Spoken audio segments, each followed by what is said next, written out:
Why don't we call the meeting to order, 6:30. 7:30, get a train. Are we online? It looks like we're coming in now. Okay. Awesome. Okay, thanks everybody for coming. Why don't we start off with public input as normal? Any input from anybody either here or online? Anybody? There's only Sean and That's racing. Neil online. Yep, please.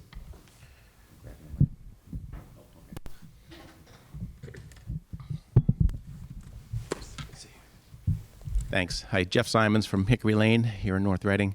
I'm not sure if I'll be at the next meeting or two, so I just wanted to take a chance to thank Scott Buckley for his service to the school committee for all these years. Really appreciate everything you've done. You're a link to some of the excellent school committee members in the past for me. Nothing against anybody in present board. No offense, that's great. And and to some of the I think I remember when you decided you were going to run. I think it was in Deanna Castro's living room when I met you for the first time, and one of the great advocates for North Reading Public Schools, and with Marcy Bailey and that crew. So you've kind of provided a link to me to some of the things that we worked on back then, and appreciate all of your effort. I know how much time everybody has to spend at this. I think all of you have kids in the school. That's a huge sacrifice to your families. I appreciate that. Certainly true with Scott. And just sort of a little bit in the flavor of what we're going to hear tonight is at some stage of the game here to solve this horrible problem, we're going to need to get an override vote on the table again and work hard to get passed. And that is something that takes a tremendous amount of effort. And school committee people go above and beyond, and with the amount of time that they have to spend doing this for all of us. And almost everybody that I've known that's been on school committee had kids in school. It was a big sacrifice to their families. But as we move forward, it's really tricky. The last time we tried to get the override vote, we had really just a few weeks before the election in order to try to pull it together and rally the vote. And it just takes so much more time than that. And it takes a lot of effort from a lot of people. So I'm hoping that people that are listening that care about what's going on in the budget can find some way to step up. This is a way to do it where you don't have to spend every week and multiple nights a week to work for the schools, but you have a talent, whether it's making videos or communication or spreadsheets or there's so much work and lots of different jobs that get involved with getting an override to pass, and it takes months, really. You've seen Melrose and Stoneham in the past recently finally got theirs passed, but that was on their second or third tries, and they were working for years. And it's a tricky thing because you don't know what the final numbers are till really a few weeks before the election. But I think you need to set up the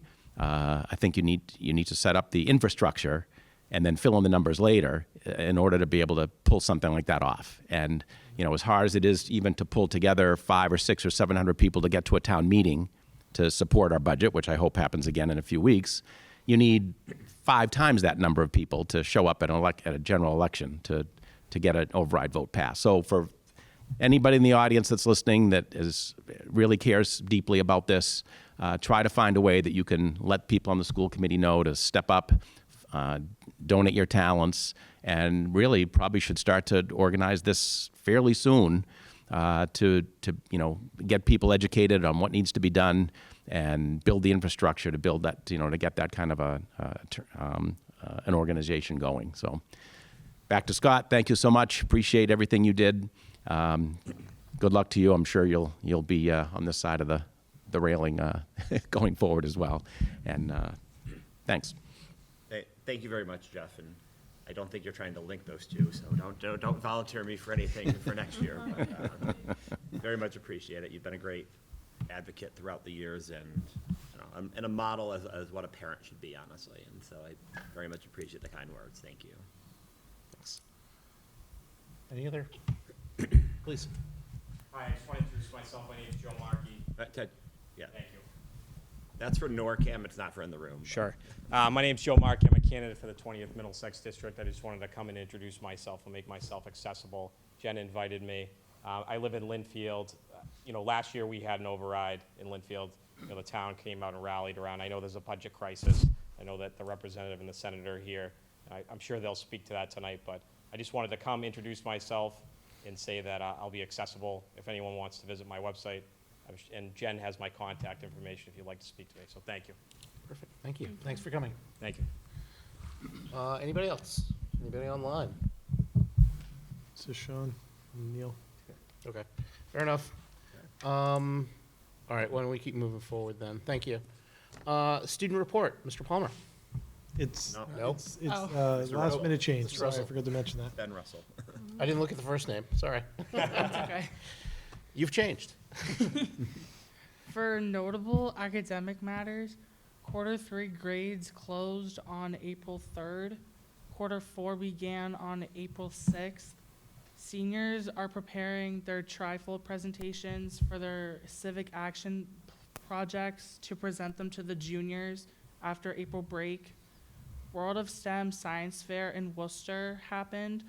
Science and Engineering Fair, Quinn Kelly and Helena Brain, who are both seniors, received the National Oceanic and Atmospherical Administration Recognition Award. And then the STEM Fair is this Thursday, where anatomy and genetics classes are presenting research projects. For notable fine arts, the Sondheim Award nominations are being announced on April 20th. Water for Elephants is eligible in categories such as Best Actor/Actress, Best Supporting Actor/Actress, Best Ensemble, Best Musical, Best Lighting, Best Sound, etc. Rehearsals started last Friday for that. And then Notorious is going to ICHSA, which is the international competition for high school a cappella, hosted in New York City on April 23rd through the 26th. They are raising money to fund the trip from Music Boosters and are accepting donations. Chorus and band are traveling to Disney World on April 28th through May 2nd for a Music in the Parks competition, where they will perform and attend workshops with professionals. For notable athletic matters, spring sports have had their first games, so baseball and softball, boys and girls tennis, boys and girls track, and boys and girls lacrosse. And then for the other, juniors and seniors have been notified of acceptance into the National Honor Society. The ceremony for that will be on May 7th. Juniors had the reality fair last week. April break begins next week. Student leadership and mentoring, SLAM had interviews for students interested in becoming mentors for the next school year for incoming freshmen. The owner of TJX came and gave a presentation to students interested on Friday, April 10th. Student Council has a regional conference at Tewksbury High School on Wednesday, April 15th. And DECA had their annual slush fundraiser on April 10th. And then for my student work, I brought my slab presentation, or my slab construction, which is like a treasure chest that I made in ceramics. That's awesome. That's great. Yeah. What are you gonna put in there? So right now it's on display, so I don't have access to it because my teacher has it on display, which is fine because this is like one of my favorite things I've made, so I don't mind that it's on display. But I need to I might put like some crochet stuff in there. Like I'm not. I love that. That's awesome. Yeah. Very cool. Thank you for sharing. Awesome. Anybody? Yes. Is there a hinge on the back, or is that? These are so. Miss Atlas had these like hiding in her room somewhere, and she said we could experiment with them. So they're like, it's like metal that you can that you can fire and like it won't come out. So like pretty when I cool. was building it, I just like put the hinges like in the clay, and then it like got fired, and then they're like movable. So I bended them That's awesome. to Yeah. however I needed them to be, and I like attached like keyring circles to like connect the lid to the base of the chest. That's great. Anything going on this spring for you? finishing high school is That's a good that's one. happening.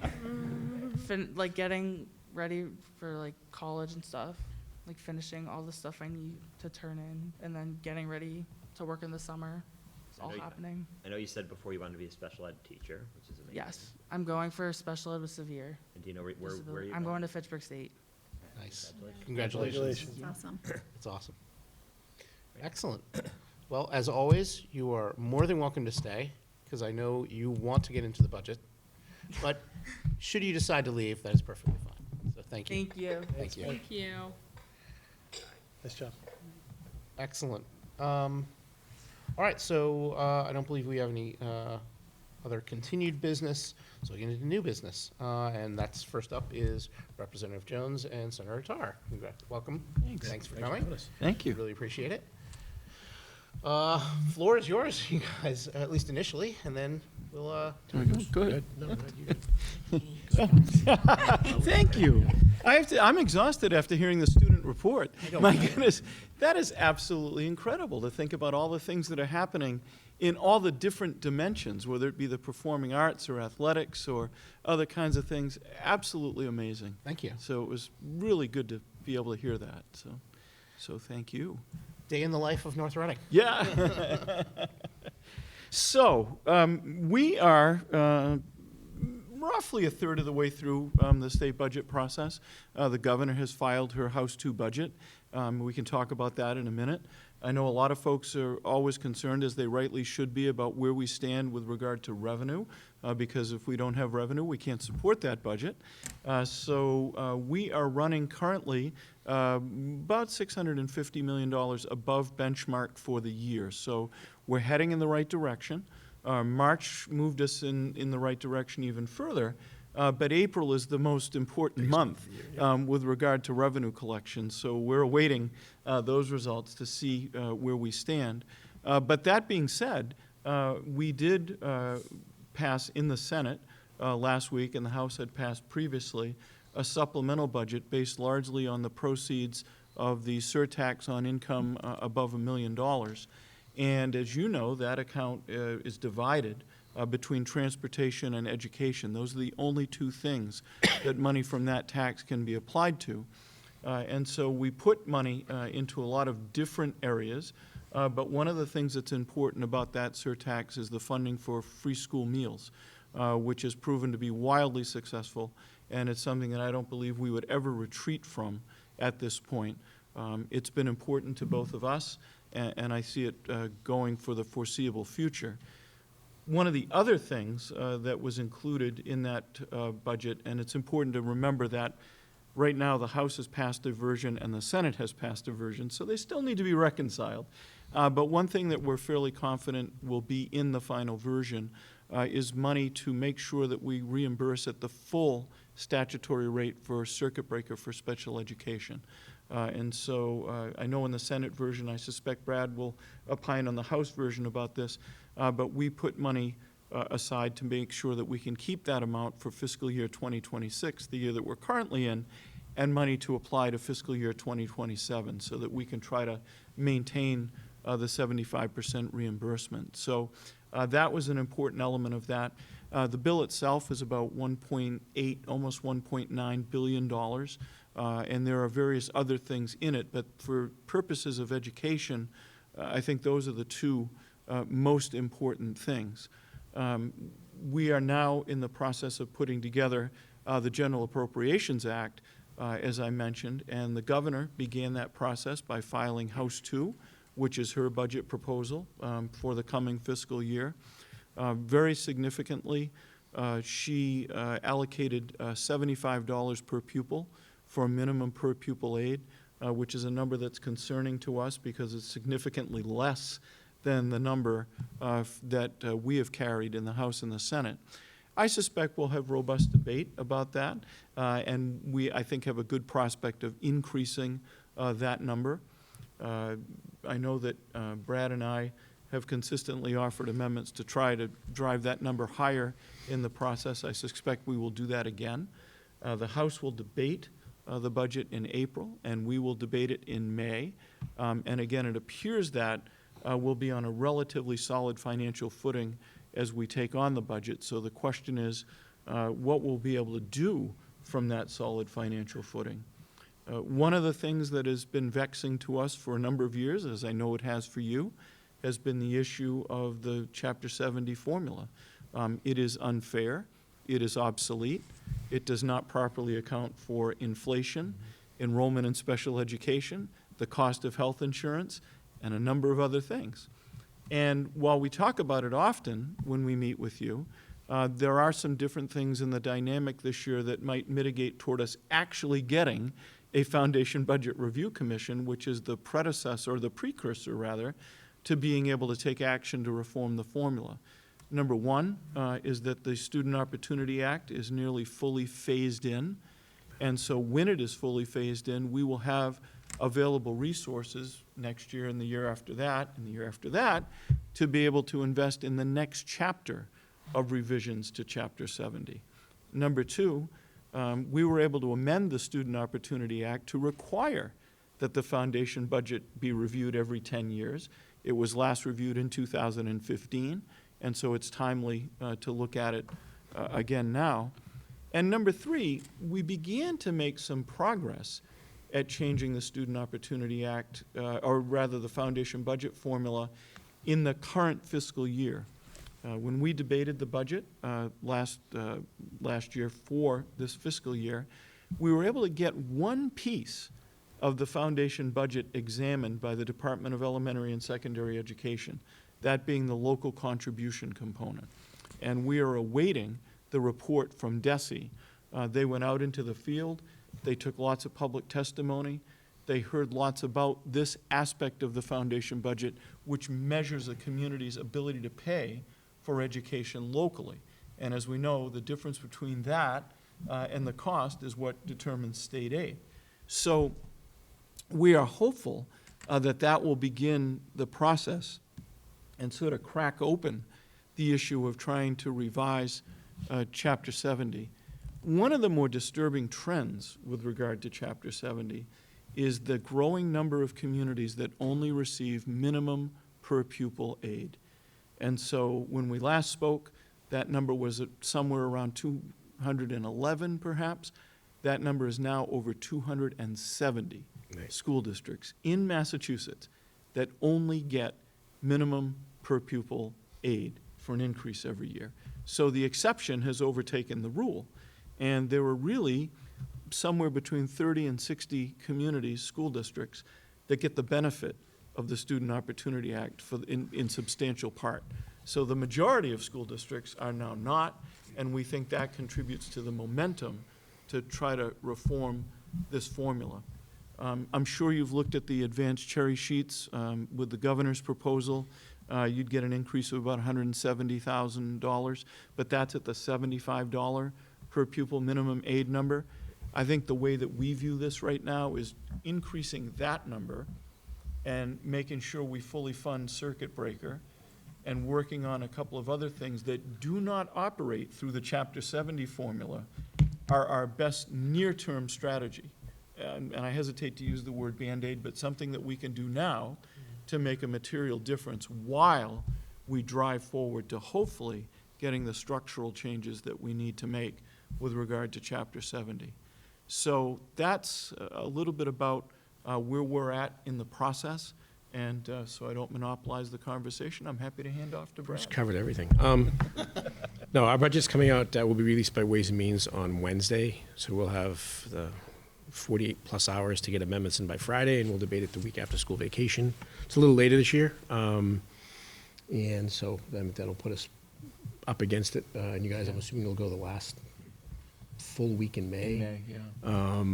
Which is tough because theoretically Memorial Day is your Monday, so I don't know whether you, and anyways, that just puts a lot of pressure on to get a budget in place by July 1st, which we have not met anytime in recent memory. I think, Bruce touched on some of the things. The foundation budget review, in my view, should have a standing review commission that's always looking at these issues. When the SOA was done, it was designed, frankly, to benefit the communities that it has benefited largely, and it was designed to reduce the achievement gap, frankly, between the communities I represent and other communities. And I think the jury's still out as whether it's done that. It certainly had some impact on that. But, you know, Bruce is right. We'll hopefully have some money to make some changes. And, you know, every district is we're going to look and say the one piece that would benefit them the most to be the one that they focus on. And it's going to be hopefully be enough money available to say everybody can get some piece of the pie, and then the jury, the difficult decision is going to be, okay, who gets the slightly bigger piece this time than last time? And it's always a challenge. Again, it can be the inflation, it can be special education, it can be healthcare. There are obviously huge variables out there, you know, what federal funding does in the short, intermediate, and long term, where we're at revenue-wise as a Commonwealth and economically. And it can change in a dime. I mean, like, as Bruce said, April is the single biggest revenue month for us. Obviously, the federal tax changes, what that means in terms of refunds, state and federal, or impacts are there. You know, and it's a very challenging time. I think one of the areas that is usually, as having been a municipal official and on the finance planning team, you know, everything kind of, we look at your Chapter 70 and the town looks at its UGA. And I think there's been a healthy debate around unrestricted general government aid, which has not kind of gone up under Governor Baker. He always proposed it would go up at sort of the agreed upon growth in revenues. I think the Governor Healy proposed that this time. One of the things, though, on the back end is that the fair share amendment has seen revenue go way ahead. That's never been factored in up front. So arguably, or maybe inarguably, MMA has determined that UGA is about, I think it was almost $800 million below where it should be. If you took that historically in terms of value of it. So there's some talk, and this year their goal is to try to add 351, nice marketing, $351 million to it to try to stem the shortfall on that. And obviously, it's unrestricted general government aid. And then obviously the town sits with the financial planning team and goes through the machinations that are always there. And I had the opportunity to do it for a number of years. So I think that's going to be one account, I think, that people are going to look at trying to find a way to add a little bit more to. You know, the challenge is for all of us, you know, the House budget comes on the floor. The chair of Ways and Means, in his own mind, has some amount of money he feels like can be added depending on, you know, where members want to go. But probably to do the kind of things that we want to do in areas that I might prefer means you may have to cut in some other area. Same thing probably with the Senate. And then they have to get together and reconcile those two. Bruce did talk about the fair share. I will say, I've been, you know, sort of, I won't say constant communication with Patrick, but regular communication with Patrick, and we were able to add some money in the fair share for technology in kindergarten. So hopefully that'll provide some assistance, and I feel confident that'll be in the final document. So. Excellent. Yeah, please. And just to take a moment to thank you both so much for your support with that. With the technology support from Fair Share and through other earmarks that you've helped us with has helped our students stay current with everything that they need. And the kindergarten money was a game changer because, as you know, that's something we've had in our vision for years and years and years. We're one of about 13 communities that still have a tuition. But what we were able to do, we weren't able to eliminate that fee completely, but we were able to identify the students that were most in need, where finances were a true barrier, and we were able to offer them full day K this year. Okay. And then we have a plan now to hopefully continue that moving forward. So just based on the number of students, we even had a student enroll just a few weeks ago for a half day, and we said, is the tuition the reason why you're doing half day? And they said, absolutely. And they were able to go into full. And so that ability is something we've never been able to do before. So thank you so much for that support. Yeah. And it was in the millionaire's tax sup that we did last year that we were able to give you some dollars as well. Yep. So, Yep. and I think that's the result of the communication we have you. So, you know, we understand what the priorities are, what the needs are, and that makes us a very effective team. Okay. And I think that the money we got in the kindergarten was a direct result, frankly, of the meeting we all had together in this room last year and understanding that. Along with, you know, my own personal frustration is it's always pardon the way I put it, but it's always sexy to talk about the new great initiative.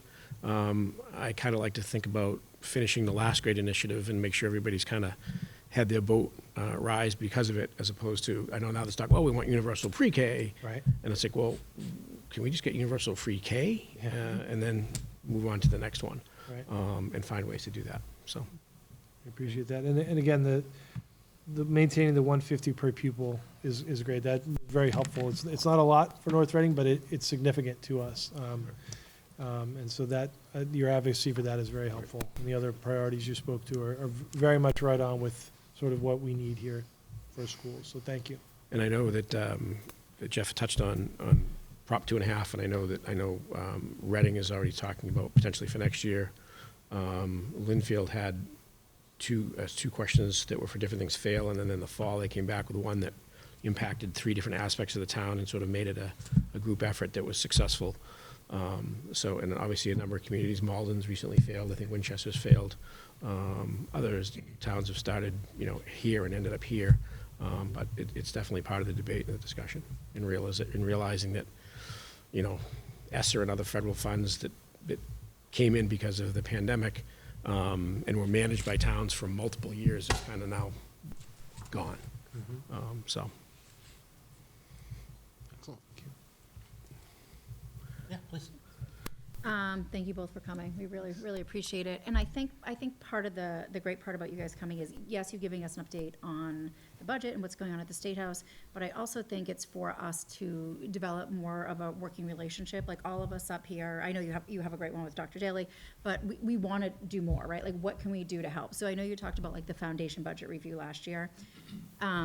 What can we be doing to help with that? Is it, meeting with the chairs of the education committee, going in as school committee members and parents and members of the North Reading community? Or is it really an education issue, or is it going into like, Ways and Means? Are we going to meet with Senator Rodrigues or something like that? Or the new Secretary of Education was in a neighboring town, has a lot of innovative ideas. What can we do to be more of a partner with you guys moving forward? So, number one is sort of all the above, but we can really use your help. So one thing that is particularly effective is when you help to mobilize statewide organizations. So the Mass Association of School Superintendents, which Superintendent Daly participates in that Yep. conversation, Mass Association of School Committees, Yep, and MMA. okay. And there's a lot of momentum, as Brad mentioned, developing around unrestricted general government aid this year as a result of MMA's advocacy. So trying to build on that momentum, because again, if we can take some pressure off the municipal side of the budget, Yeah. then that in turn can help the budgeting for the school. So that's an important part. Trying to connect with like-minded folks on school committees in the region and across the state is really important. In terms of meetings with the Ways and Means Chair, it would definitely be that, I think, more than it would Than the be education, the yeah. education chair in this case. Meetings might be a little bit tough to pull together, but certainly correspondence. And I think if we were able to pull together a representative group, maybe not from one community, but maybe a few in the region, we could try to put together meetings with the Ways and Means Sure, Chair. yeah. That would be very helpful. And then just continuing to raise awareness. So a lot of people aren't necessarily aware of Chapter 70. Yeah. And they understand when it doesn't work, but they don't understand what it is that doesn't work. Right. And so trying to maintain that level of understanding, and I think locally, trying to be communicative about that and our common efforts of what we're trying to do to change the formula so that folks don't think that we are leaving North Reading to struggle on its own. To understand that there's another component to this, and that a change in what the state is able to do would make a significant difference for the North Reading schools. I think that piece of it would be helpful as well. Does your office have like a one-pager of what you're trying to do to change the formula that we could, use as talking points in the community? We don't presently, but we could put one together. Okay. Yeah, I think that would be helpful. yeah. I would say, just to kind of build on, I think, to me, there's always sort of this sort of aspirational advocacy and there's realistic advocacy.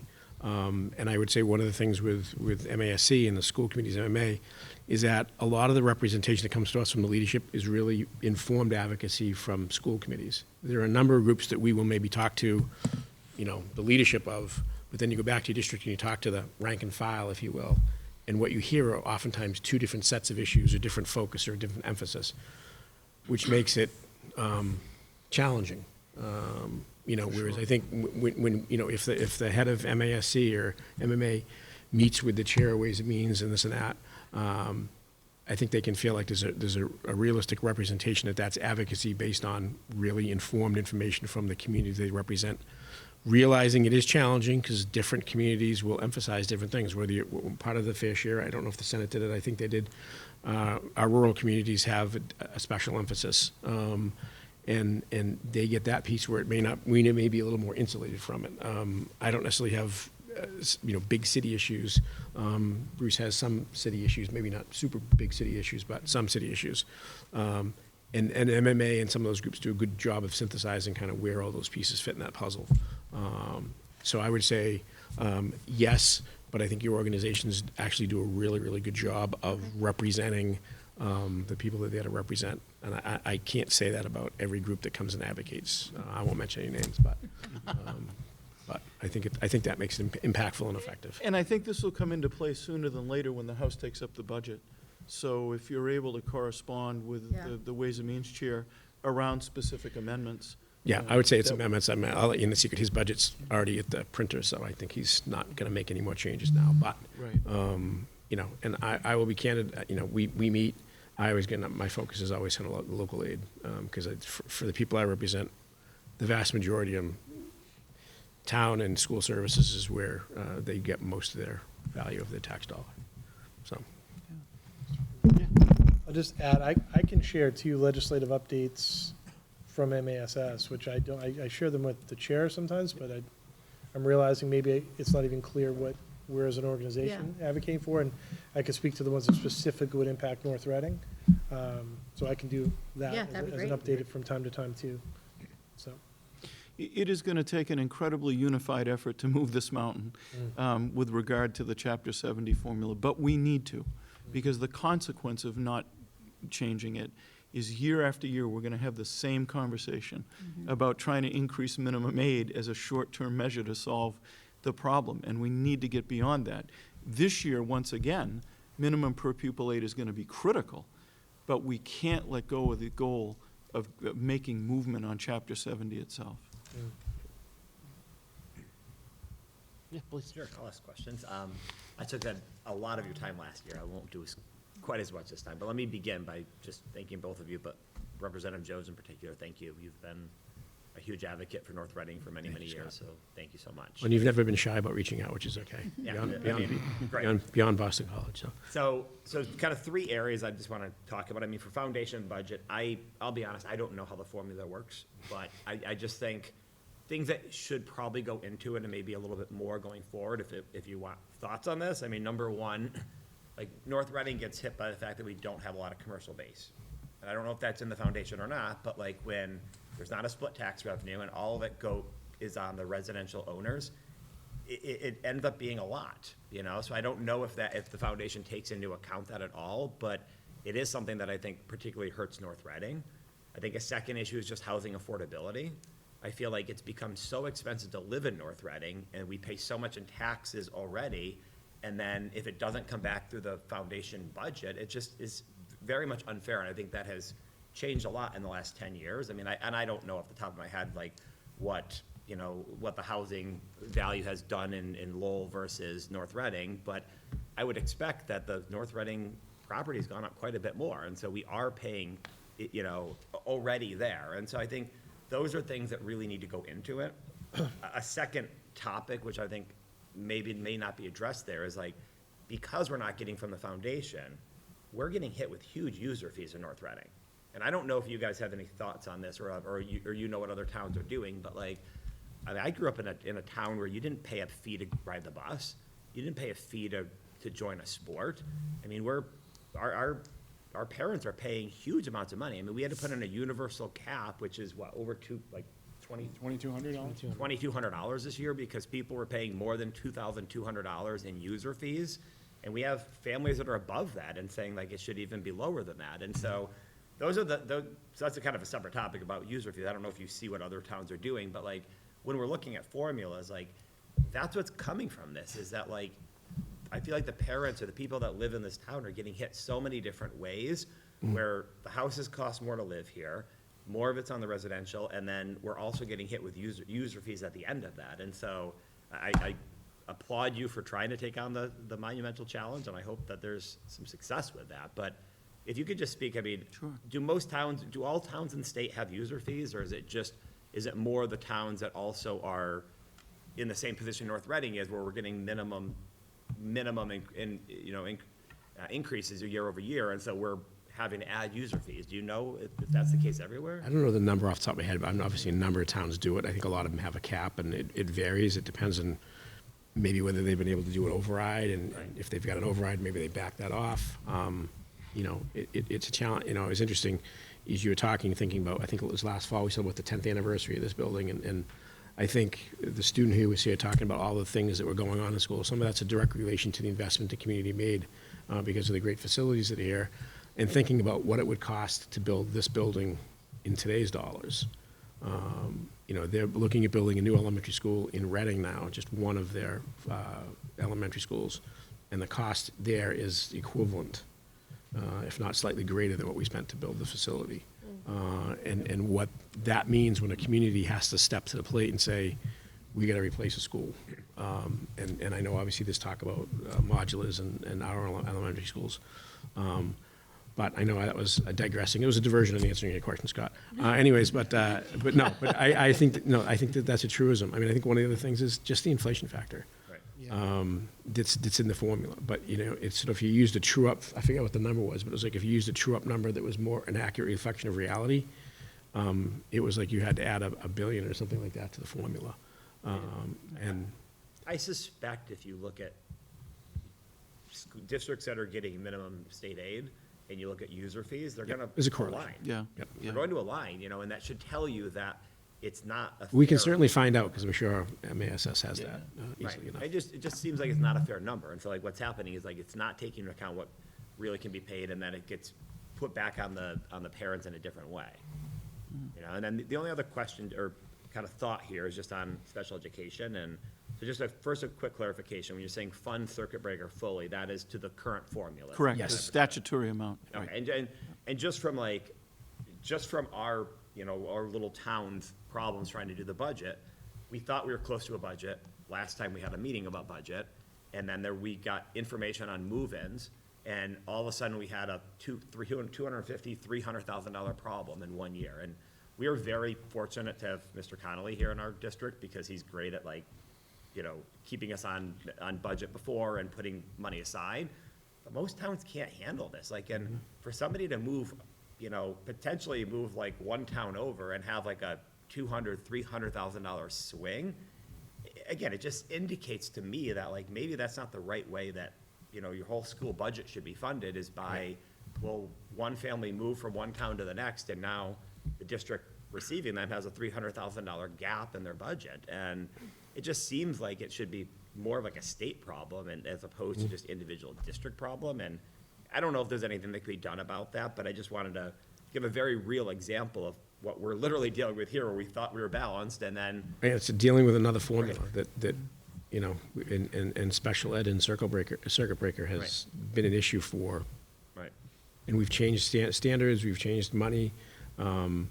School transportation is a huge issue, and I think there's two providers in the state, or, and I think there's talk about looking at that, about sort of the kind of a monopoly out there, and it's like, okay, you're held, so. So a couple of things. Number one, the problem you're describing is exacerbated by the fact that it's a reimbursement program. Right. So not only do you have to pick it up in the current fiscal year, you're not going to see any relief for it Next until the following fiscal year, and that's something we've talked about a lot. A number of years ago, there was an attempt to allow communities to create what amounts to a reserve fund to be able to address that. The difficulty was that many communities didn't have the resources to put into the reserve fund, and so that didn't work that well. But we have talked a lot about this situation where someone moves into the community and all of a sudden you're confronted with the cost of that. I can't say that there's any good solution yet, but there has been a discussion about it. With regard to transportation, it is one of the few victories that suburban communities had in the Student Opportunity Act, largely due to the superintendents in our region who explained to us the importance of having to transport students long distance, which some of the more urbanized communities don't have. So we were able to get that. I think it's fair to say that Brad and I have been very strong advocates for increasing the reimbursement, maybe going from 75 to 80%, and also looking at the situation of in-place student versus out-place students. So one of the things that's always bothered me about this is that we give the message that we should include more students in the local school system, but we provide very little help for you to do that. I mean, realistically, to reach the threshold for the circuit breaker, you're talking about outplacing a student, and you're talking about transporting them. So I think we would all like to have more students be able to be included locally, but that means developing competence with professionals that can provide that education. Well, that's hard to do when the only incentive is to outplace students if you want to get any financial relief. So that's something that we're very aware of. With regard to measuring an ability to pay, the formula does currently look at tax base, and it does look at some of the distinctions between commercial and residential. However, it is largely centered around residential, and it actually has a perverse effect with regard to what you're describing, because the higher the home values go, the more you're perceived to have an ability to pay. So affordability doesn't enter the equation, and if it does, in a negative way, it enters the equation. So that's a great area for us to look at. And then with regard to user fees, I don't have the details. We can try to get that. But I would say that a great number of the school districts in our area speak to me often about worrying that user fees are going to put things beyond reach with regard to things like, drama and athletics and music. And that's a huge concern that all of us have, because those are an important part of education. I agree completely. The only thing I would just say in the special education is the lag effect is absolutely a real thing. I mean, we've been fortunate with Mr. Connolly's guidance here of trying to prepay a little bit year over year, and then even with working with the select board to try to put money in specifically to, a reserve fund that if there was a huge move-in, we could potentially take money out of it, but a lot of communities are not so fortunate. They don't have the advanced planning, so it's anything you can do to have those reimbursements come earlier, because, again, I just think overall, if it's a student in Massachusetts, like whether they move from Reading to North Reading, should it really impact the budgets that much, or should those be almost outside of the budget and whatever, then it doesn't matter if as long as they're staying within the state, but that's just my thoughts. But I appreciate the. Points well taken. Points well taken. He's leaving, so we don't really.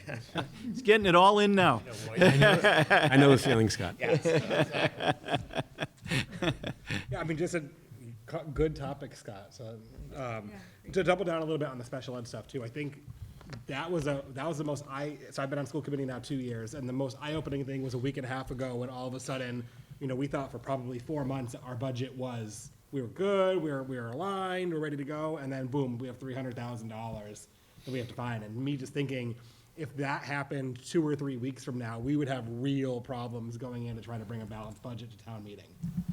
So that, to me, that's a huge, so Scott, thank you for bringing it up, because that model, especially in a small district, it's really hard. Our job is to put those resources up front to try to find the school adjustment counselors, put them in place, and when those type of costs sneak in, those tend to be the first things we have to eliminate in order to be able to account for those move-ins, right? So then that creates this self-fulfilling prophecy of now we're not identifying those students early enough in their educational career, and now we're maybe faced with other outplacements, and then we get to the situation you are, then you're incentivized to put them on the outplacement for the credit, right? So it creates this, in my mind, a vortex that we all would like to avoid, and it makes us look like we can't manage to our budget, when in the reality, we couldn't have seen that. It's almost like you treat it like a snow budget. You think you know what you have, then all of a sudden 3 students move in and It snows. it snows, right? And a couple weeks later, or coming into May, if we found that out, we'd have major problems to talk about going into town meeting to balance the budget. And then on user fees too, another one when it comes to Chapter 70, on top of all of the funds going in, and I think the school committee is going to be talking about this right after we get through the budget, one of the next hot topics is advertisements. So I went to high school without advertisements. Right now, our students are being forced, we're going out, they're soliciting for ads, we're soliciting for cookie drives and sales. So on top of the user fees, right, what I would consider very high user fees, our students and athletes and people in theater, they're going out and essentially panhandling on top of that. So they're going to school, they're doing all these great things that we just heard from our student rep. Then they're going out and raising more funds just to be able, because we don't control any of those costs. We don't control what referees cost, we don't control what other facilities cost, we don't control ice rink, rental fees, none of that. So it makes it, we're asking a lot of our students, and when I was in high school, I don't remember seeing an advertisement when I was in high school. And now we're faced with having to do that on pretty much everything, and I think that's gonna be a fun topic that, just so you're aware of one of our next topics, I think that's gonna be a hot one for us, is how are we gonna handle advertisements, and how much is okay in the student experience, and what, do we want the digital learning labs sponsored by Epson? Is that where we're going with our educational experience? But that's a very real reality that I know Dr. Daly has strong opinions on it, I know I do, and I think a few of the other committee members do too.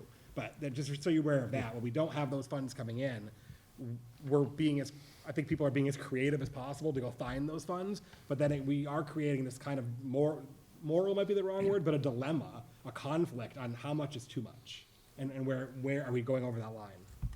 So- And you're almost penalized for success, because then you go on, and then usually, it's success, and we have to travel to place X, and we need to raise money for that, because it can't be budgeted, because it's not Right. expected, and so now It's all of a really sudden- great that we have, state. Yeah, it's great, no. Champion football, state champion baseball, the Maskers, the Notorious, right? Yep. I mean, all of that, it costs money, and success does drive that, so it's really great. But yeah, those extra bus trips to go to state tournaments or go down to Gillette, it just piles back onto our budget. Or stipends for teachers to coaches. Right, And, yeah. right. So I agree wholly. The user fee problem is a real problem, because it's just a huge tax on not only the parents, but then the students on top of it, because they're not spending a trivial amount of time going out and going and raising more funds just to be able to be students and be athletes. And one thing before responding, I always feel bad in bringing this up, but just to be clear, for those people that are moving in, for those people that have kids that are being outplaced, this is not on you. This has nothing, this is a budgetary issue. It is not in any way on them. For the students that are going to New York or going wherever, keep doing that. Be successful. We are encouraging success, and we are encouraging people to view our town as successful. It's our problem. It's our collective problem to figure that out, not yours. So just wanted to make that publicly clear. And I very much thank you for your support, for coming, for listening to our rants, so that way when you go back and you're helping to make. This is not a rant at all. We can show you a few rants we've heard of. It's not a rant at all. It's just friendly advocacy. It's helpful, because not soon after our meeting last year, we saw, to Dr. Daly's point, we saw almost immediate results. So thank you for that, because in a small town like this, every little bit helps, and very much appreciate it. No, I'm just agreeing with all these brilliant people I sit up here with. Oh, yeah, please. Picking up on Jen's comment about what the school committee could do, one of the people that I mentioned earlier when I was talking to Scott was Deanna Castro, and she ran a group, North Reading United for Education. While some of us were focused on raising local revenue and buying new buildings and things like that, she would go to the State House and her folks and advocate for more funds to come in from the state level. So my question for you guys is that something that you feel is effective for promoting some of these changes? There hasn't been as active a group as there was like that 10 or so years ago. But is that a good way for parents who are interested in learning about Chapter 70 and how the formula works, and to go to the State House and advocate? Is that effective, do you think? I personally think it's effective. I think to the extent that it's networked, so that the advocacy isn't necessarily town specific. Like, okay, well, then it really just comes down to, okay, every rep's looking for money for their own town, but how does that work in terms of an adjustment in a formula or a specific program? I will let you know, Deanna has continued that advocacy, not necessarily on the same issues, but she still continues that advocacy to this day. So, but yeah, I think it is effective, particularly when it's broad-based and tied in with specific solves. Another way for parents to step up. So Jeff, I think it's effective because nothing is more impactful than personal advocacy. When someone tells a story. here's what user fees are causing for disruption in our school district. Here's what the kids are having to do to raise money through fundraising. It's definitely compelling, but at the same time, our focus is you. But when you talk to other legislators, their focus is going to be on their constituents. So trying to develop common themes, Brad referred to that as networking, is really important, because if we get so fragmented that we're perceived as all advocating for our own parochial interest, then we're not going to have an effect. But if we can find common themes and advocate for those themes and do it with that personal interaction, that makes a big difference. And what Deanna has always been good at is identifying the themes that had momentum or could have momentum and helping to push them even further forward. So it can be helpful, but it has to be done in context. You know, I would say, having worked in the State House for many years now as a staffer and as a rep, you can see the different advocacy over time. And back in the day, you'd get personalized, you know, the handwritten letter where clearly it was on like the onion skin, and it was written by somebody who put the piece of paper underneath the lines in very neat penmanship. And then you get the blast email that oftentimes you respond to and somebody doesn't remember they sent it to you. So to the extent, I will call it, to the extent you can achieve personalization and volume, personalized volume is the most impactful. So it's a lot of people sharing how something impacts them and how they see it. And I think that has the most impact. I always like to say there's a spectrum, and the amount of impact it has depends on the amount of personalization. Right. So you might be surprised that some of the blast emails we get where they don't even fill in our name. Yeah. Or if they do, they might misidentify us.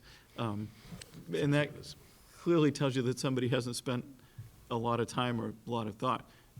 But something that has, even if there's a generic nature to it generally, but if it has some personalization, has a huge impact. I'll make one comment and be a little bit different because I like to be. You know, we're fortunate in this town, not just because of, we're talking about schools. We have a pretty collaborative environment with the rest of the committees in town, in other words, school with the municipal side.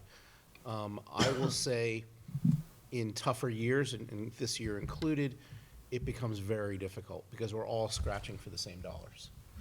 In our town, like every other town, I mean, we have a backlog of projects, as long as my arm, of things we want to do: senior center, police station, fire station, you name it. You know, I'm not saying, hey, fund one or the other. To me, it's a holistic thing, because you know, I am certainly an advocate for our schools, but I will say the whole picture comes into play when we're looking at budgets. You know, we obviously take care of our own knitting, as it were, but we're also looking out to say, hey, you know, where do we fit into the bigger picture? We've certainly made a number of substantial cuts in the last couple of years.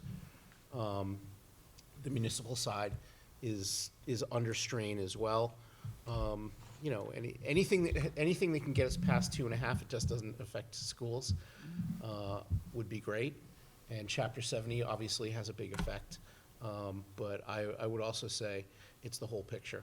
Everything has impact. Every bit of it has impact. And we, again, appreciate everything you guys have done. Well, that's why we included in the conversation tonight unrestricted general government aid, because Yeah. it does fill in part of the whole, so. Agreed. Point is well taken. And it has a great acronym too, so. It is, oh, God, it is an acronym. I don't really like it that much. UGA sounds like, you know, the whole budgeting Sounds process. negative. UGG, yeah. Something you wear on your feet. Exactly, Yeah. yeah. Yeah, please. Well, the only other thing, I don't know if you had anything to do with 28 being paved, but, you know, thank you guys, because 28's going to be paved soon, so. Anybody else? Anything? That was really helpful. Thank you again. Really All right. interesting. Thank you. Thank Right And on to the time, next- Bruce. For everything. Right on time, Bruce. Yeah, perfect. So, To Representative absolutely. Jones, whatever comes next for you, good luck. Well, we got some more to do. Hopefully, we can do some more good things in Agreed. the next few months. So, you know, I'm not turning out the lights yet, but I don't think you're riding thank off you. into the sunset, but No, no. I hope not. But thank you for everything. And, you know, I was a proud 1983 graduate, so I believe education is foundational. I won't make you repeat that, that date again. That's okay, that's okay. Yeah, I'm just glad I can remember it still, so when I can't remember it, then, that's. Yeah, just to say thank you so much for your service, both of you, and Rep. Jones. We're gonna miss having you there and having your, like, when he says openly, he's reaching out to me, I'm reaching out to him. They're always responsive to our needs. Occasionally, I forget what time it is when I send them Yeah. a text. Like, No, it's, I'll but do we always feel listened to, and I think we immediately saw, and it, you know, we have our advocacy groups, we have our legislative breakfast. I've honestly said, I don't know that I need, you don't represent, I'm in the Merrimack Valley in a weird way, so you don't represent all, but we have that conversation already, and I feel like you're attuned to our needs, and the needs of multiple communities. So thank you so much for all you do. Well, thank you. Awesome. It's a great partnership, and we really appreciate it very, very much. Scott, thank you for all your service. Thank you. So take a few months off, and then we'll figure out what we can do next, right? Yeah.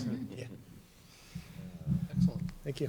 Well, thank you, guys. All right, guys. You're more than welcome to stay if you really want to talk budget, but I'm guessing there are other things to do. Unfortunately, Nothing personal, I'm but- doing Newburyport at 8 o'clock. So All good, thank you. I can do that without getting a traffic I was citation. gonna say, you gotta- We need the money, so feel free to get a traffic citation. Thanks, good to see you. See you, Jeff. Thank you, guys. Thank you. Thanks. Thank you. thank you. Thank you. Bye. All right. Now into the fiscal year 2027 budget hearing. Got to open the meeting, open the Oh. hearing. For the hearing.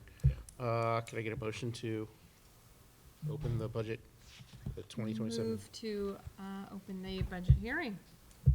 There you have it. Second? We have a motion, we have a second. Any discussion? Hearing none, all those in favor say aye. Aye. Opposed? Approved 5-0. Very good. Go for it. Well, I'm going to start with a presentation that kind of gives a more of an overview You want to of, move, or do you want to show? Hold on one sec. I'm gonna move just I'm to, good, whatever I everyone wants like to to do. have a little variety in my life. Yeah, I'm going to move as well. so the budget's been presented a few times. So this is, this will provide sort of an update. There's been some changes, as you've heard earlier, some of the committee's comments during the previous presentation, that we've had some challenges that has happened in the past with some special education costs have come up since the last time we presented the preliminary budget back in March, and we did a budget webinar at the end of the month. So we've had some costs arise, and we've had to make some adjustments to that. But as we all know, the biggest thing with school and municipal budgets, it's a very fluid process. The revenue plan that we have put together with the help of the finance planning team and the school and town officials has remained fluid. And so there are some changes tonight that I'll highlight, and I'll just talk about where we're at. So I'm going to start with the budget drivers.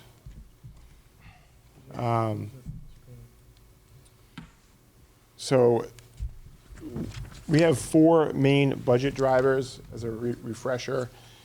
These, if you go back to the last decade or so when I presented the budget, these have been pretty much the drivers that have been in place when we've put together a school budget. Certainly, there's no surprise that our contractual salary obligations to meet those obligations for our employees and our employee unions would be one of the biggest drivers of a school budget.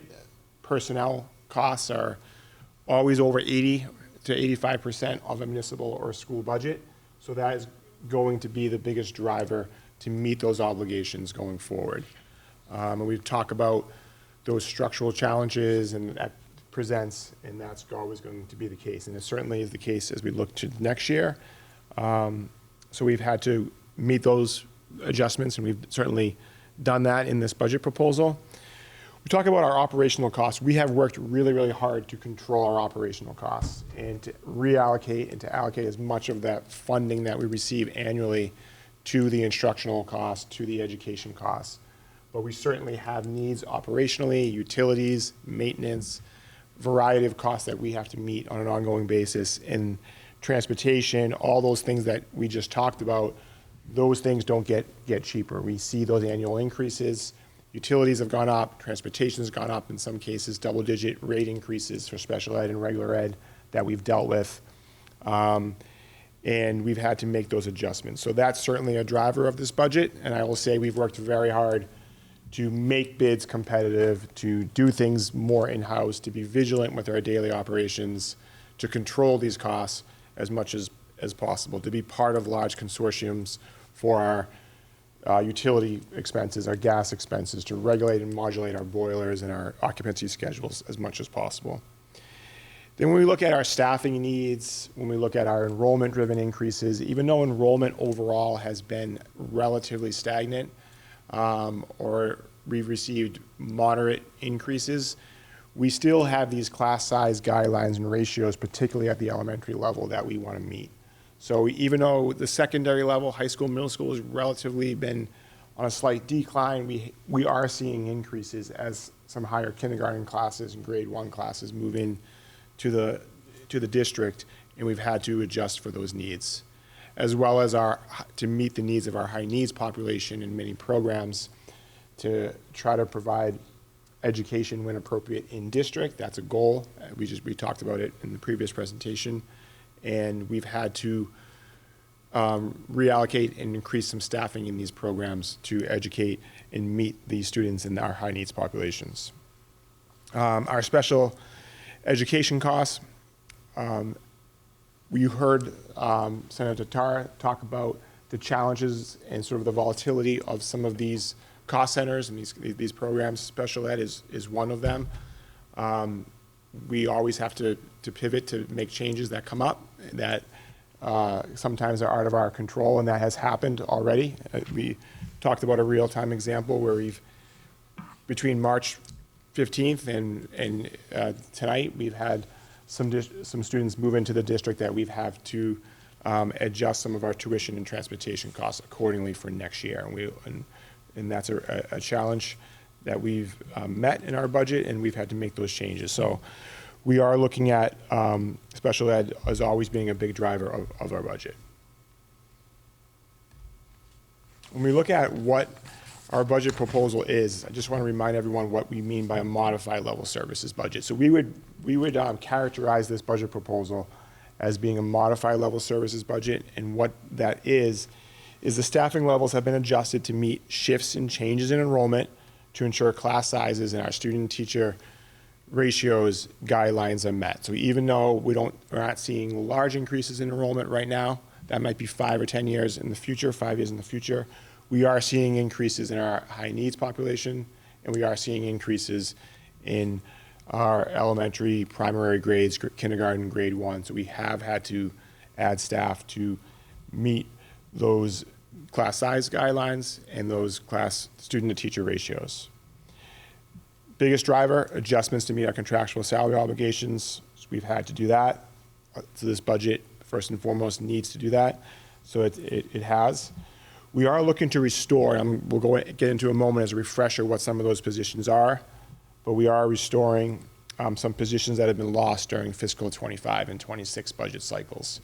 So those of you that have been part of those processes, and many of us have, we know field override in fiscal year 25, to balance those budgets, we are really looking at a loss of about 25 positions. So we are looking at a very modest restoration amount in this proposal, but things that we feel have a high level of impact and the biggest bang for the buck, in a sense, to add some of those positions back. So we'll talk a little bit about those.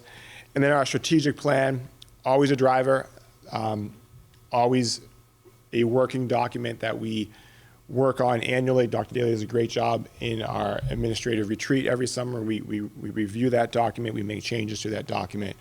We look at what we've achieved, what we've accomplished, and what has changed, and what we need to do going forward. So a very modest amount of positions are being driven that have been deferred for many of the past few years during these budget challenges to try to move the district forward.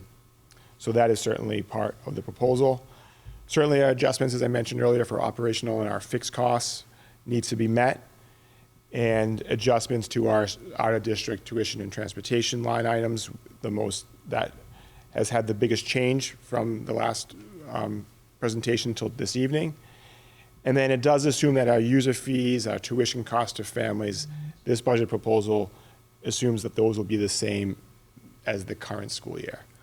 So it meets our level of services. We can deliver the same level of education with the same services, the same staffing, as well as some increases that are driven by enrollment, driven by restoration of highly critical positions, and other positions in our strategic plan are all part of this modified level services budget proposal. Get into the numbers. What we are looking at an increase. This is the latest updates. So we are now looking at a budget that's going up by a little more than $1.7 million over fiscal year 26, or an increase of 4.3%. So when I last presented these numbers, this amount was about $300,000 less, and that number was about, I think it was like 3.7, 3.8% increase.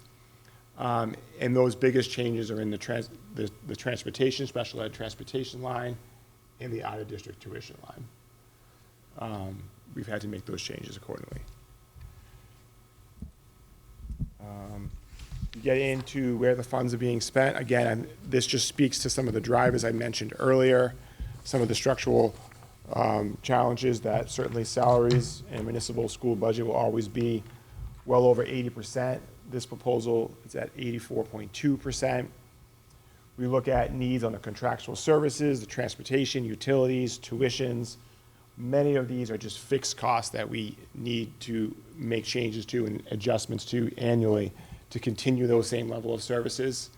So when we're talking about a $42 plus million budget this evening, many of that request is fixed, and there's really a very small amount of discretionary spending when we look at professional development, supplies and materials, contractual services in a school budget, and that will be the case really across the nation.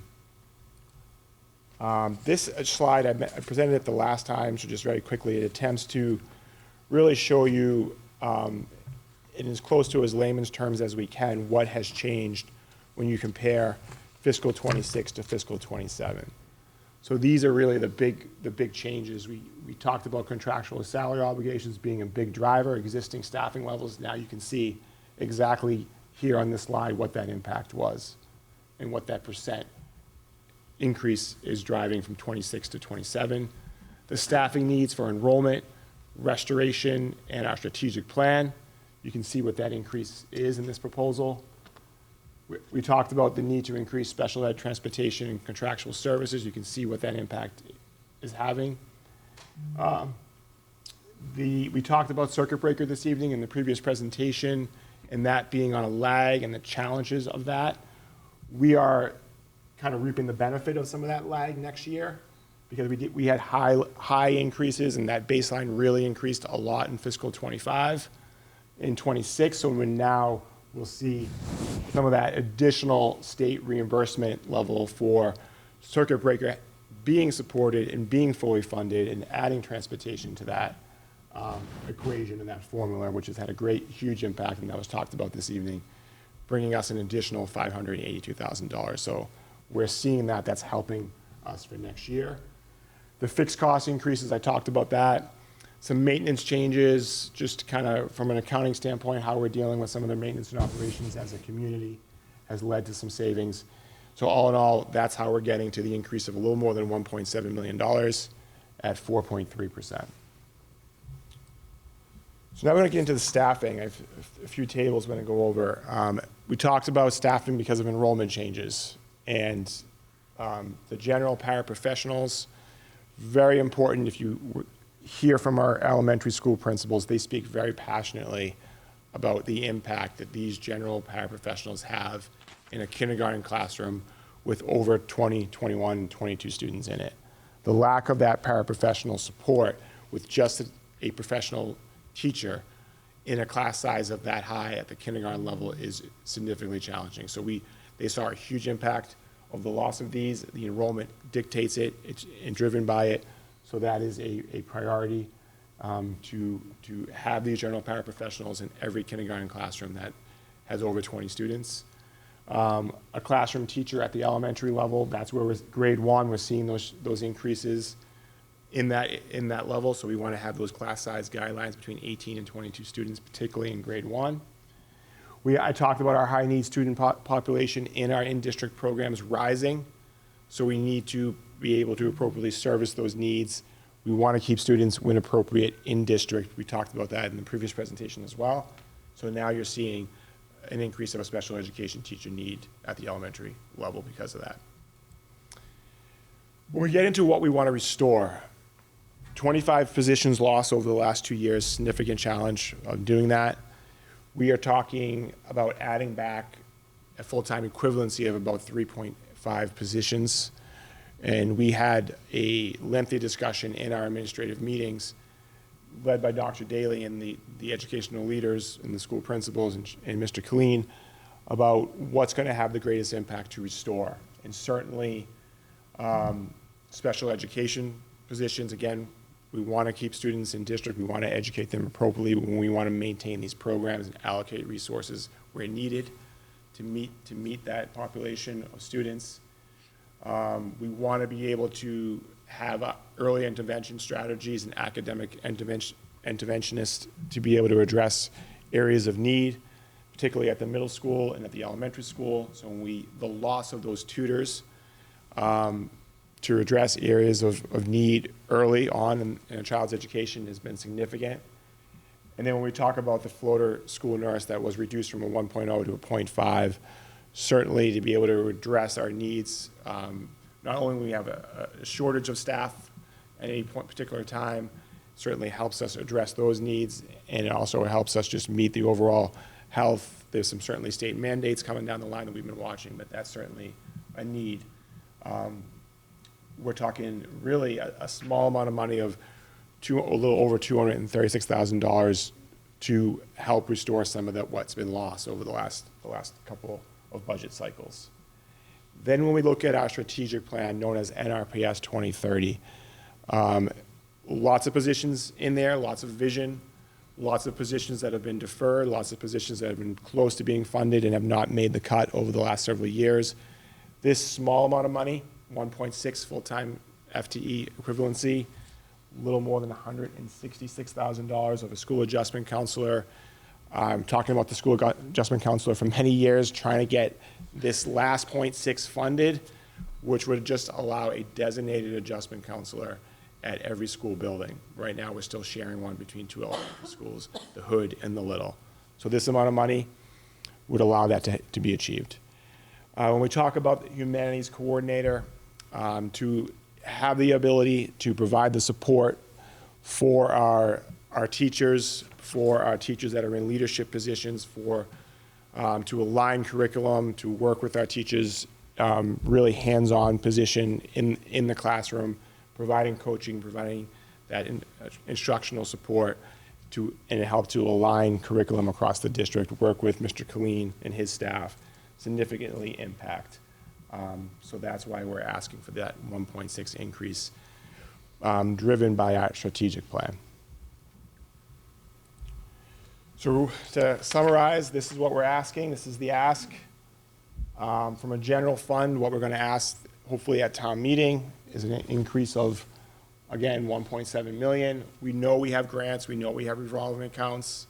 So when we look at an all funds basis, what's state grants, federal grants, a lot of those are entitlement grants.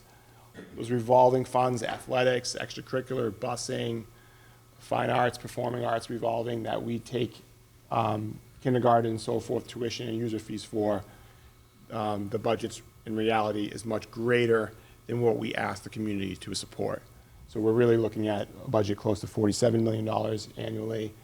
And then we have our school committee donations that we accept almost every meeting, from PTO, PTAs, from businesses, from private members in the community that help support technology, athletics, fine arts, transportation, field trips, enrichment programs, speakers, a variety of activity throughout the district, all helps make up that North Reading educational experience.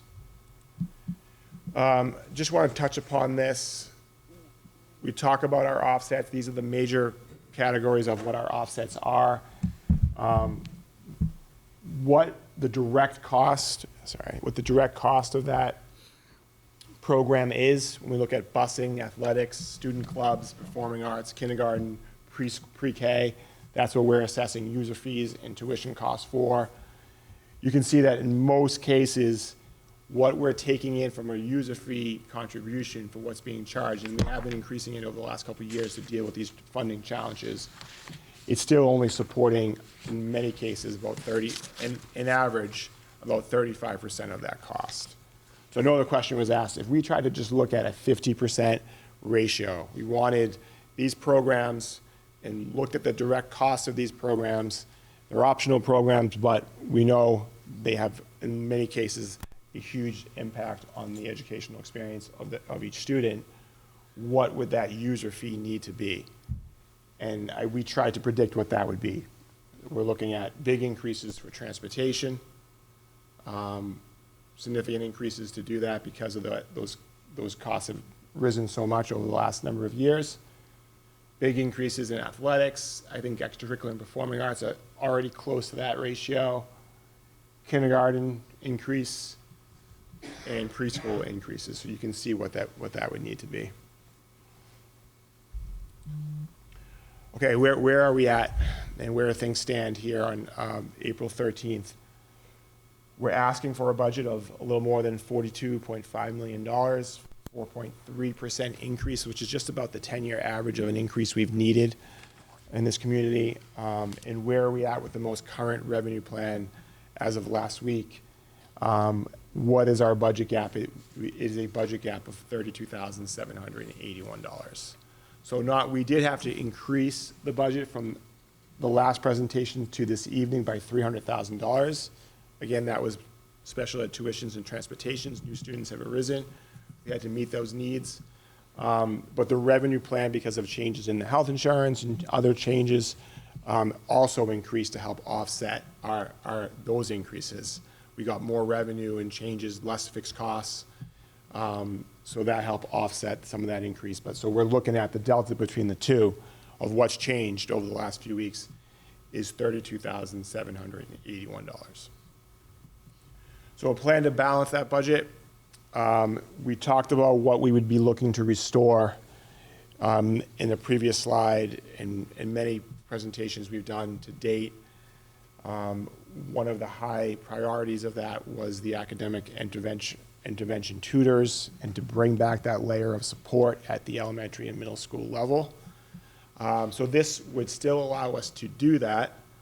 We would still be bringing in academic intervention tutors to work with students in need at both the elementary and middle school level. We would just be doing it a little bit less than what the previous proposal would accomplish. But it's still, in speaking with our educational leaders, our principals, they still would be happy with this model because they would receive direct support from tutoring at the elementary and the middle school level, just not to the fullest extent. So a little bit less hours, a little bit less assistance, but that assistance would be there.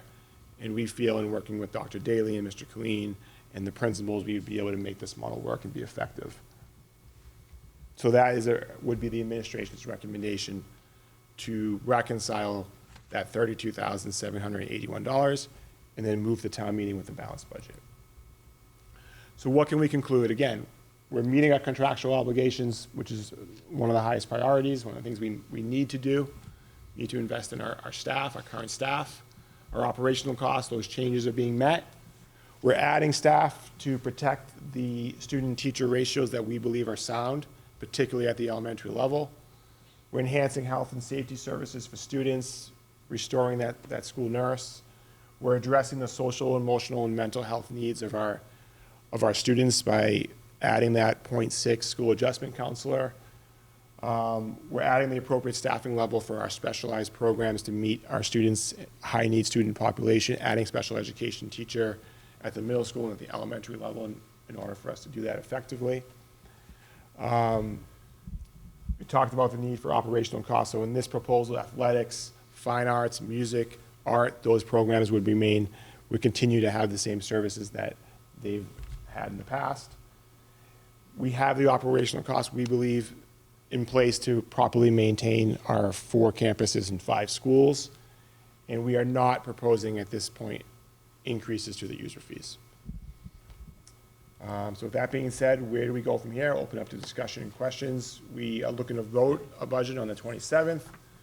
We would have to talk to the finance committee, certainly prior to the town meeting. And then the annual town meeting is on June 1st. We're going to continue to await state budget actions. At this point, most of those changes will be sort of after the fact for us. But you heard from the senator and the rep this evening of where they're at in that state budget process. And we're going to continue to discuss the budget this evening all the way up to town meeting. So questions? Discussion? I don't necessarily have a question at this point, I just want to. Get a mic. I just want to say, thank you for all your work on this. And this is the first time that I've been on school committee that we're not making significant cuts. So I'm really happy to see some positions restored that I think are critical and that our schools have definitely felt for the past 2 years. So thank you for all your work on this. Mr. Freeman, through you, I just want to echo again, what a great job Michael does and our whole team on it.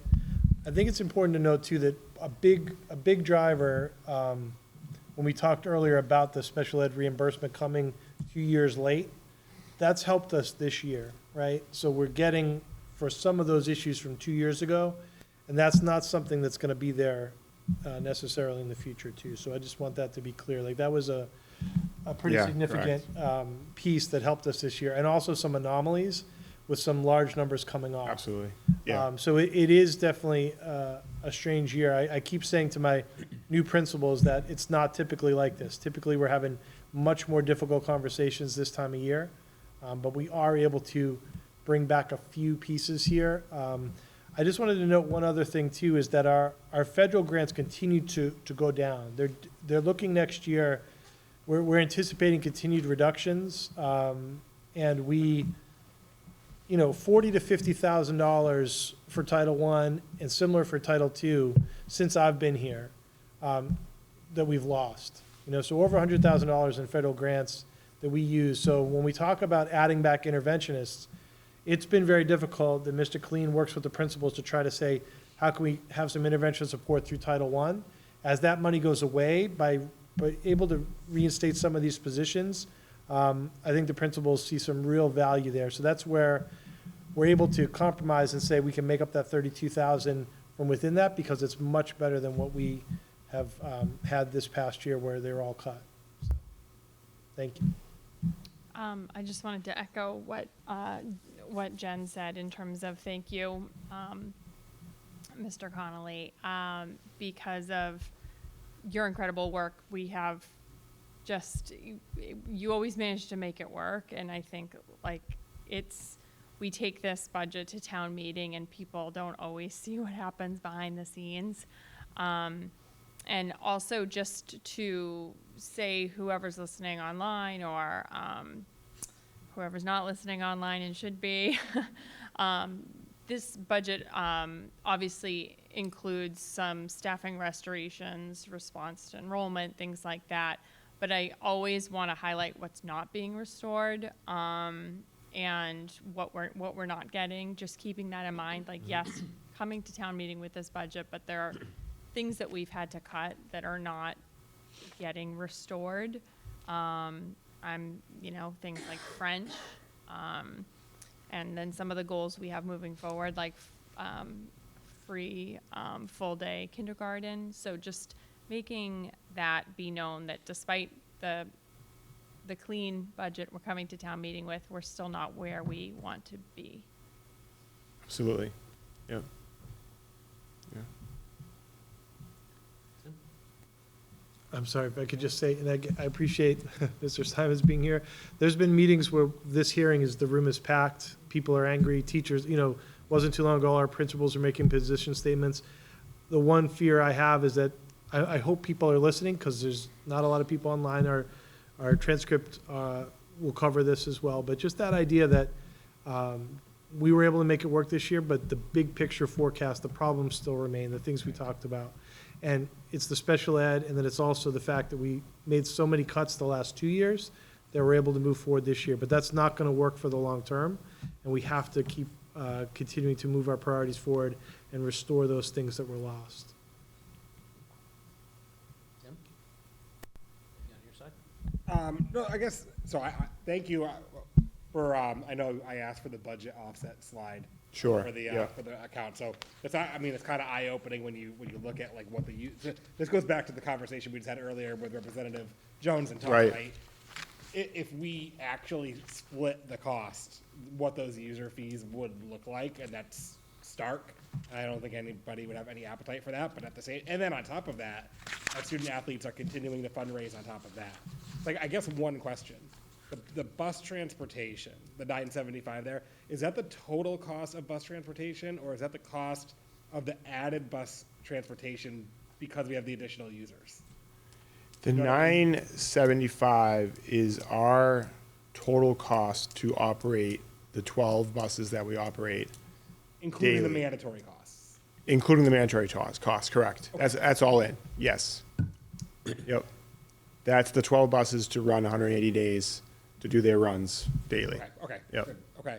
I mean, I guess I'm still concerned a little bit that our revolving accounts continue to, they went down again this year. Yep. And I do wonder if we do want to put some sort of 50%, I think is clearly way too much, given what the fees would resort to. But do we want to try to tie it to what those accounts are? Because I think what ends up happening is we create that alligator mouth, and then we go into a deficit, and then we have to make these large increases every 2 or 3 years to go try to recover Right. those accounts. So, Yeah. so I do still openly question if we, and I don't think Right. it needs to be 50%, but are the ratios correct as they stand today, for instance? And do we want to tie to that and then just say you round it to the nearest $25 based on that percentage, and you bring that every year? Only because then, especially if next year's bad, and we do have to make cuts, or we Right. do have to go out for an override, and then on top of it, we're asking for user fees because it's diverged even more. It looks double bad on the schools, like we have Yep. a budget deficit and you're increasing user fees. I am, although I hate Right. what the user fees are, I'm still concerned that there's not much that we're doing to control it, and unfortunately, the numbers are what they are. Right. I mean, I can talk, go ahead and talk, Dr. Daly. I was just gonna say the history too, would that also be helpful? Because I think sometimes there's a perception that certain fees are going up every year, and there's certain fees that didn't go up for many years. Some athletics may have, but there was a perception that the bus fees went up every single Right. year, and that was, so we did make more of a move, there, so I think maybe Right. the history too. Yeah, we tried for many years, that was a goal that was front and for, and it continues to be, was to try to keep those user fees the same, Or to if reduce. not reduce them. We never achieved reducing, but we did keep them the same for many, many years. But during that time frame, we saw some high increases, inflationary increases. The pandemic came forward, suddenly rates and fuel costs and shortage of drivers and some challenges really came, and some of those costs really spiked up, and the user fee didn't keep pace with it. And then the last couple of years with the field override, we've had to make increases to bus the last two years up until this year, athletics, fine arts, pre-K even. So it's been a challenge for families. The one thing I will say is I think some of the user fee increases we did for this year has helped us raise the necessary funding in those revolving accounts. What I am seeing an impact, and I know it might be unpopular opinion for some, is that the universal fee cap is now, we're seeing that impact the revenue in the spring semester, as many families have reached that, and we're not getting as much of that revenue. So I do think at a later date that has to be discussed and what we can do there to address the area that you just spoke of, Tim, about the revolving accounts. It's not a great answer, and it's not Yeah. one that I hesitate to even bring up, but it looks like bad planning when all of a sudden we go and we raise all the user fees all in 1 year. Yeah. Right? And when you see it coming, and especially like we know the bus contract, if we're happy with the 35%, for instance, well, given the current bus contract, I don't think the bus fee is going to change in the next 2 years, 3 years, because the bus contract is pretty stable based on what you brought a couple months ago, right? Yeah. If we agree, hey, 35% is the right number, then we're in pretty good shape. And then if there's another increase in a couple of years, then maybe we have to address it. But I think it's it could just add salt to the wound if all of a sudden next year the town's looking at a potential override and then we're raising user fees to cover some of the difference on top of it. So I know this wasn't a fun conversation last year, and it's not one that any of us want to discuss. But at the same time, we don't control the cost of referees and ice rink time and all those things. And unfortunately, if we don't pay for it with user fees, then that means we're paying for it out of other areas of the budget, which could mean student-facing teachers, or it could mean paras, or it could mean somebody that we really don't want to cut that we now have to.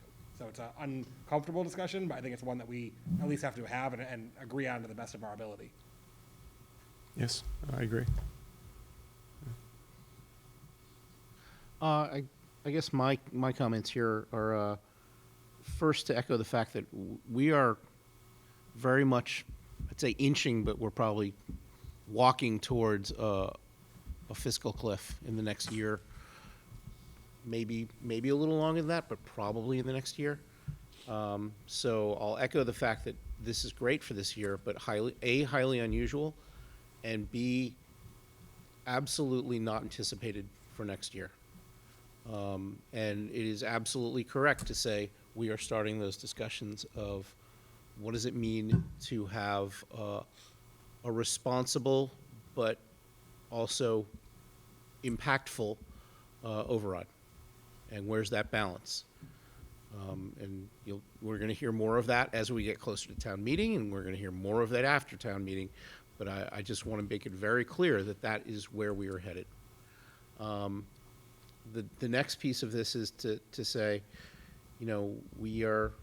we didn't go for an override this year because, quite frankly, we are good stewards of the town's money. I mean, we could go any year we want to, but we didn't feel it was necessary. We would only do that if we feel it's necessary. If next year we're in a similar situation, and I don't foresee that, we would not go down that path. Because if you asked us the same time last year, what was our path, we would have said, oh, we're going to need an override. And when it came time, we didn't. So if we're asking for it, it's incumbent on us to prove it and to educate everybody as to why, and B, if it's not necessary, don't move forward with it. So obviously we anticipate it, but if we would only do it when and if it's necessary. In terms of fees we talk about the athletic program, we talk about performing arts, we talk about all of these things. If we got a sudden change to our budget this year, those things are going to be deeply impacted next year. So if this is a great budget, if suddenly we had to consider another $1 million off the top because there was a change, I will tell you, it's not just about. It's not going to just be about, oh, we rearrange some personnel. It's also going to deeply impact the programs that we provide. That's not in any way an admonition to anybody. I'm just saying that's just the reality of a tight budget like this. So, but I'll end on a much happier note and just say it's definitely a better situation that we're in this year than the past couple of years. I'm glad we're not having to talk about where do we get the extra $200,000 or whatever it is. So as always, I think we're doing a fantastic job. Thank you, Mr. Connolly. Thank you, Dr. Daly. And also thank you to the town for really, we use your money and we think we use it wisely. We think we're good stewards of that money. And I think we're proving it here by what our budget looks like. So thank you to everybody. That was it. Thank you. Great, thank you. Excellent. In the hearing? Okay. Gotta close it here. Yep, hold on. Okay, can I get, All right, Mr. Simons was, I was waiting for you sorry. guys to. Yeah, go. My reaction is I think you have to be very careful about how you present this. This sounds like it's great. There's not a problem, but there's a serious problem. And you mentioned, your strategic plan. There's a real danger that people who are not in favor of raising taxes for the schools are going to say, I told you so. You threatened all kinds of terrible things last year, and now here we are, and everything's just fine. And even for the advocates of the schools, I don't think you can remind them enough, what is the strategic plan? What isn't here, as you said? What are the things that aren't here? Why are we going backwards on French? We've been down this road before. It's not hypothetical. I mean, we've had bad problems before where we wiped out music education for a generation. you know, the arts, all these kinds of things, you know, the STEM program that's going to be celebrated soon, you know, what are the first things that go? And you don't want to be crying wolf, but you have to be realistic too. And I think somehow you have to, when you make this presentation, that back to the revenue projections, you know, the kind of the graphs that we did last year at town meeting and when we were trying to get the override done and, you know, project out. I think you need to keep hammering that again. I don't think very many people know what's in the 2030 strategic plan and what are the things that all you as educators think should be in the budget that isn't, and how does that impact people? You know, make the case for these adjustment counselors and so forth, and you know, why do we need these people and why is it so important? And you know, you've made the case before with, you know, impacts from COVID and this kind of young generation of our students. I don't have a solution right this second, but I think you have to really give some thought as to how you want to present this and bring in the reality that that everything isn't okay. That yes, we somehow, for some reason, and explain why you think that this happened, that we somehow hit a pause year, but this is the wild exception, not you know, not what we think is going to be happening in the next 2 or 3 years. And what are the make the case for the sorts of things that you think ought to be here now that we didn't? What are those 25, now less 3, say 20 positions? Mm-hmm. You know, what's the value of those to people? How does it affect their education? So just throwing that out there that I think there's some danger just going ahead and say, you know, we did it. You're going to really lose some momentum from people that are fired up about this, and you're just going to give, you know, just give red meat to the people that want to say no to taxes for any reason. Well said. Oh, thank you. Anything else? Can I get a motion to close the budget hearing?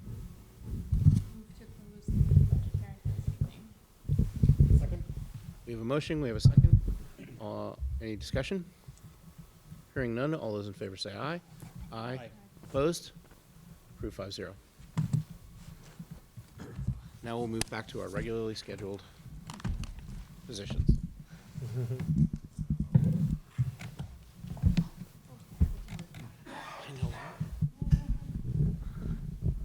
Are there many people listening online? There's no one. No one. Just Neil, ask him. You will help. Yeah. We're in a better position. So many positions were cut per year. The other side is adding positions. Used to fill that large group room. Yeah. We used to do. We would, if we were making cuts like we were last year. You know. So it's a long-term, it's a long-term proposition. I believe that, just to respond if I could, Mr. Chairman. Yes, please. You know, I believe, I hear what you're saying, and I also believe that, you know, our unions are really listening to us. We're gonna talk here about settling fair contracts. I think they're hearing the financial situation that we're in as well. Being responsible in what we're looking for and knowing that you can't have everything. And you know, looking for certain numbers at the expense of cuts. I think, you know, I would consider what we're about to share very fair contracts and very reasonably bargained and negotiated. But I think you're absolutely right. That message is, and I think that's been our issue for many, many years. We've always made it work. And then when you come out to talk about the issues, people don't really see it. But when the town is telling us that they forecast they're not going to be able to support, I think it's always important to present the town, this is what those cuts would mean. And that's what we've always shared, and we'll continue to do so. But it's part of a bigger picture presentation. You know, when we presented a few years ago, it was looking at 3 years and what that would mean. We've now made those cuts. We've been able to make it through. We can't sustain those cuts for years. Luckily, we're able to restore some of it now. And you can see where prioritized to was in kindergarten, because otherwise it will just continue to mount. Thank you. No, perfect. And that leads us into our next topic, which sort of dovetails with what we're talking about, the J. Turner Hood School Building Project update. Sure. Yeah. I can Yeah, share go for it, and just, I'll you know, fill in. not a lot of information to share beyond last meeting. We did have a call with the MSBA. I can't remember what that was before or after our last meeting. But they did give us some answers to some questions that we had about, you know, if we were to back out or change our mind in any way, it does not depend on being before or after our date of June 1st. So we can still continue to get more information, and that's what we've done. So last Friday, Mr. Connolly, myself, the principals, and our director of facilities did a walkthrough with modular representatives to give us a much more thorough quote of what that would be, so we could try to compare sort of apples to apples a little bit more with what that would look like and what we'd be able to get from that, and that will help us. So our plan still is at town meeting to just do an update and tell them what we're doing. If we have any numbers to share or estimates, we would, but it might just be an update on the process, that we're not coming to ask for money at that time, and we're not, we may be back in October, we're still getting more information, but that's where we are now. And I think that was covered in the newspaper as well, based on our last meeting. Yeah. Any questions from anyone about where we are in that process, or? No, I would just dovetail this with what we were saying before, that, you know, we're not charging forward with the building projects, getting giddy that there might be state money involved. We're saying, hey, let's take a broader look at this. Let's make sure we're making the right move for the schools, for the kids, but also for the greater town. And I think that's what we're doing by looking at our options. As Representative Jones mentioned, you're talking $100 million for a elementary school rebuild. So trying to find what that sweet spot is between a 40% reimbursement on a smaller cost that might kick that down the road a little bit versus the modulars versus the feasibility alone being Correct. Pretty expensive. So, you know, MSBA did say we could ask for less with feasibility, but we also said we wouldn't want to do that and then have to go back, you know, so it's challenging. They understand our position, and they made it also made it clear that this wouldn't prejudice us in any way moving forward for future projects, either with that school or with any project. And you know, they know that we need to be responsible with what the town's able to support us with. Yep, please. Do you know when we might get an updated quote from the modular folks? We're hoping within the next couple of weeks. Yeah. So the gentleman that did the walkthrough, he's actually on vacation this week. But we're gonna get him some drawings on the original plans that might help him really fine tune how they would quote that and build out and replace it. So we're hoping by the end of the month we could have it. Okay. And this would be an in-kind replacement at both locations. Is that what we're looking? Most likely, yes. I'm still asking for him to give us what it could look like if we were to go and build out at the hood. The study that we did a couple of years ago is helpful in eliminating things, because when you're just doing a walkthrough, it's like, well, let's put them over here, but then you realize, no, that's where the septic is, and, you know, so we have that information too, to maybe not get our hopes up on some ideas, but there is a possibility of doing something at the hood that we just want to see what that would cost. It would involve, obviously that would involve site work, which obviously has a cost to it. Just putting 4 and 2 at the 4 at the hood, 2 at the little would be sort of in-kind replacement, which is obviously doesn't involve the Right. site. Yeah, we're hopeful that he'll be able to provide some type of pricing to try to put, I guess, 6 modular units, sort of an extra 2 sets of kind of box units adjacent to what's there. But as Dr. Daly said, it would involve site work, and an additional foundation and everything to that area. All things to do being that. equal, if they were equal cost, is the preference to try to build out at the hood school? To consolidate the programs, and we're still trying to consolidate the programs. One thing that would be different, the little school has a bathroom, the hood school has 4 sinks, and so there is some plumbing there.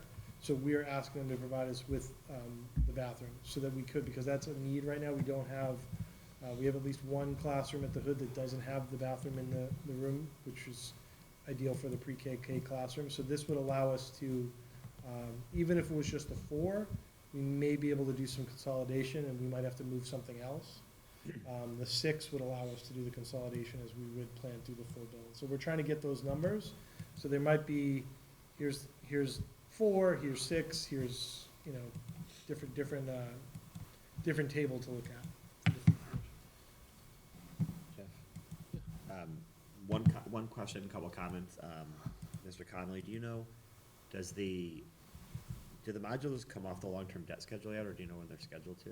I believe they're off. Okay. Yeah, it happened the last couple of years. Okay, I mean, I knew it was coming up, or it had just had. Yeah.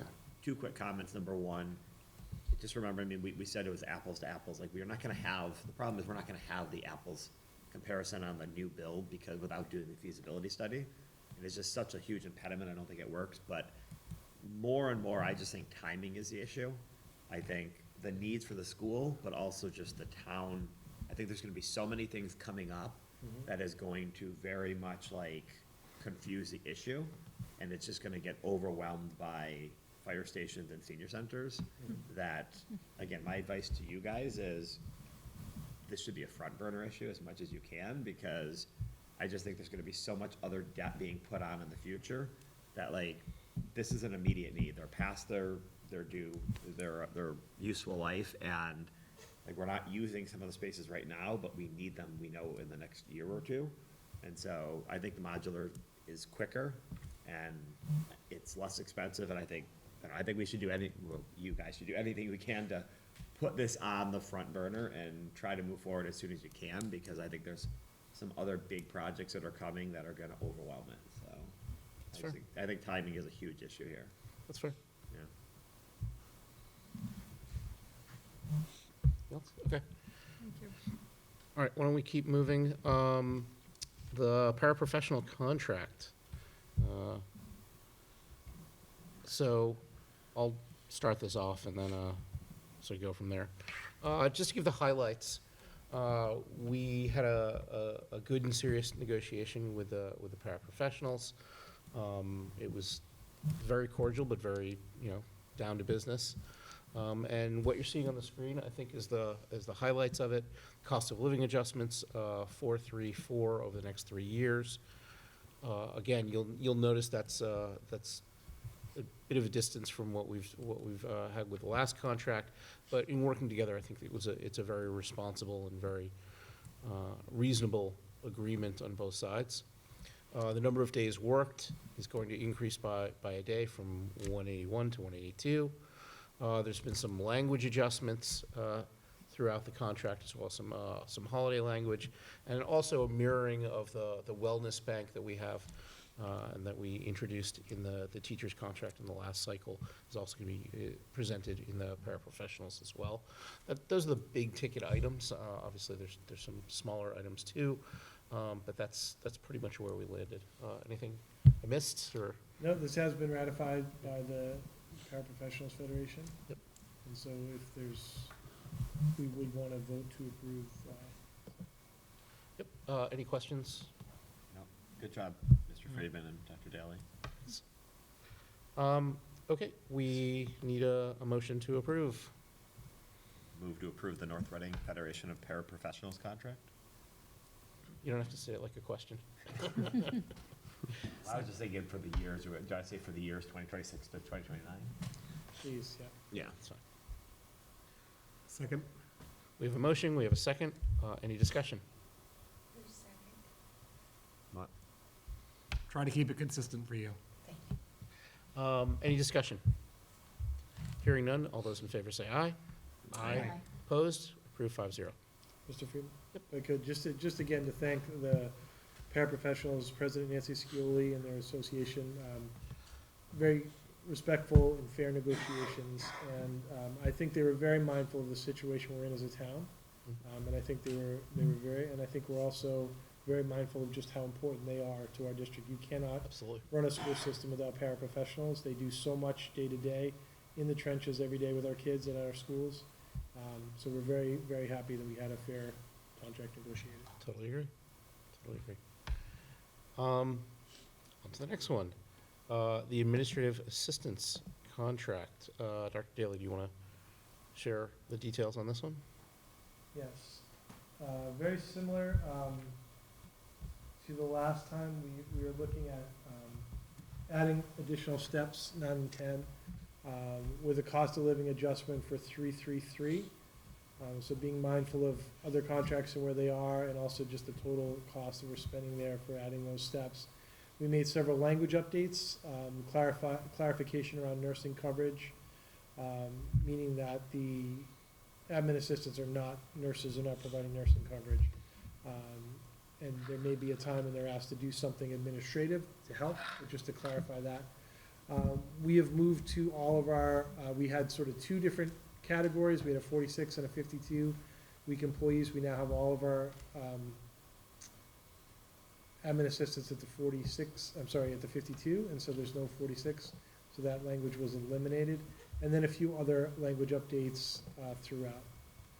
Once again, very cordial and important group here. As we know, they are the front lines at our buildings, making everything run from day to day, to working with parents, to the community, to student schedules, everything. And we're happy to offer them something that they felt was a very fair contract as well. Excellent. Any other questions, comments? Thank you, Dr. Daly, for negotiating. This has been accepted by this group as well already. Excellent. Could I get a motion? I Melissa? move to approve the administrative assistant contract for 2026 to 2029. Second. We have a motion, we have a second. Any discussion? Hearing none, all those approved that say aye. Aye. Aye. Opposed? Approved 5-0. All right, on to routine matters. Minutes from the March 23rd, 2026 open session. Okay, move to approve the meeting minutes from the March 23, 2026 open session as written. Second. We have a motion, we have a second. Any discussion? Hearing none, all those in favor say aye. Aye. Opposed? Approved 5-0. And move to approve the meeting minutes from the March 23rd, 2026 executive session as written. Second. We have a motion, we have a second. Any discussion? I have a question. Yeah. I think we have either an incomplete paragraph or stray paragraph in there. We can do it for next time if I need to edit that. Fair enough. Pardon? So we're not voting on that one? Yeah, let's, we'll wait on that. We can delay it, or you can make it with the. We can approve pending I'm edits. not sure what it is, so. It's Yeah. just, Is it a simple fix, or? Dr. Daly updated the committee on the last motions filed in the. Oh. I can edit the typo, I'm sorry. Yeah. Okay.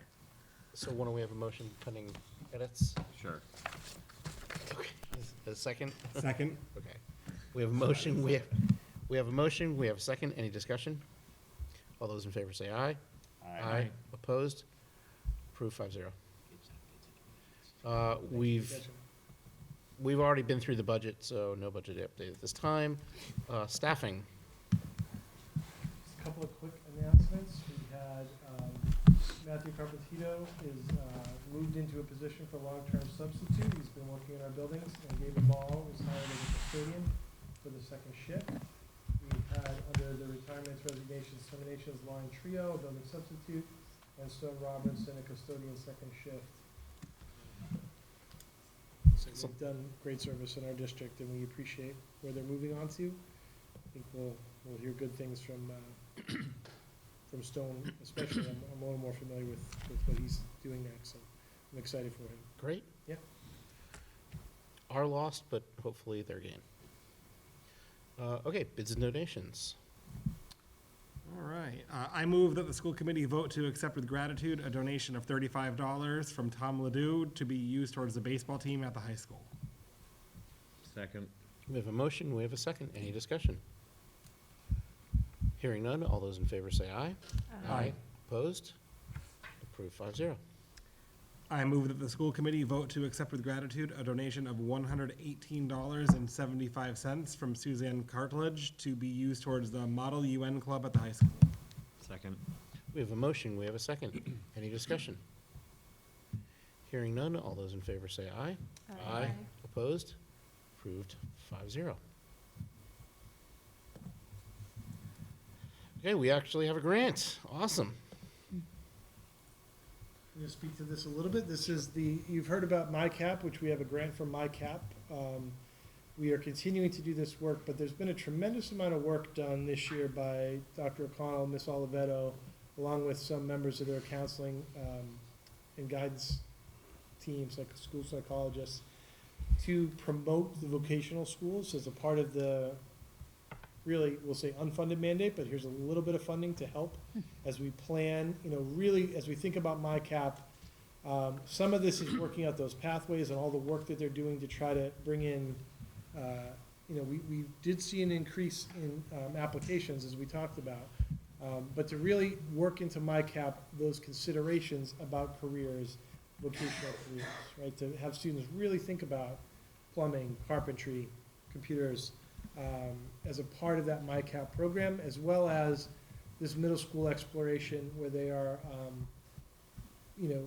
getting over to the vocational schools, updating our policies and plans. So this money would be used primarily for stipends to do that work, to update and continue to build our MyCap program. So this is something that I wrote on their behalf, and I'm very happy that we received this. So Awesome.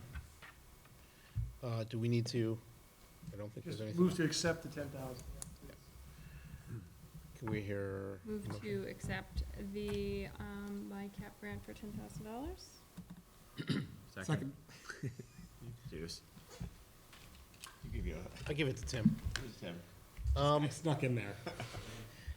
We have a motion, we have a second. Do we hear any discussion? Hearing none, all those in favor say aye. Aye. Opposed? Approved 5-0. Social media, I can't imagine what will be the topic of the social media this time. I'm guessing it might have something to do with the budget. It's probably a good thing. Probably a good thing. I don't know if there's one slide in here that we would, it's hard to put all this in context. Give me a link to the meeting recording once it's posted. I think that might be a better approach. That's fine.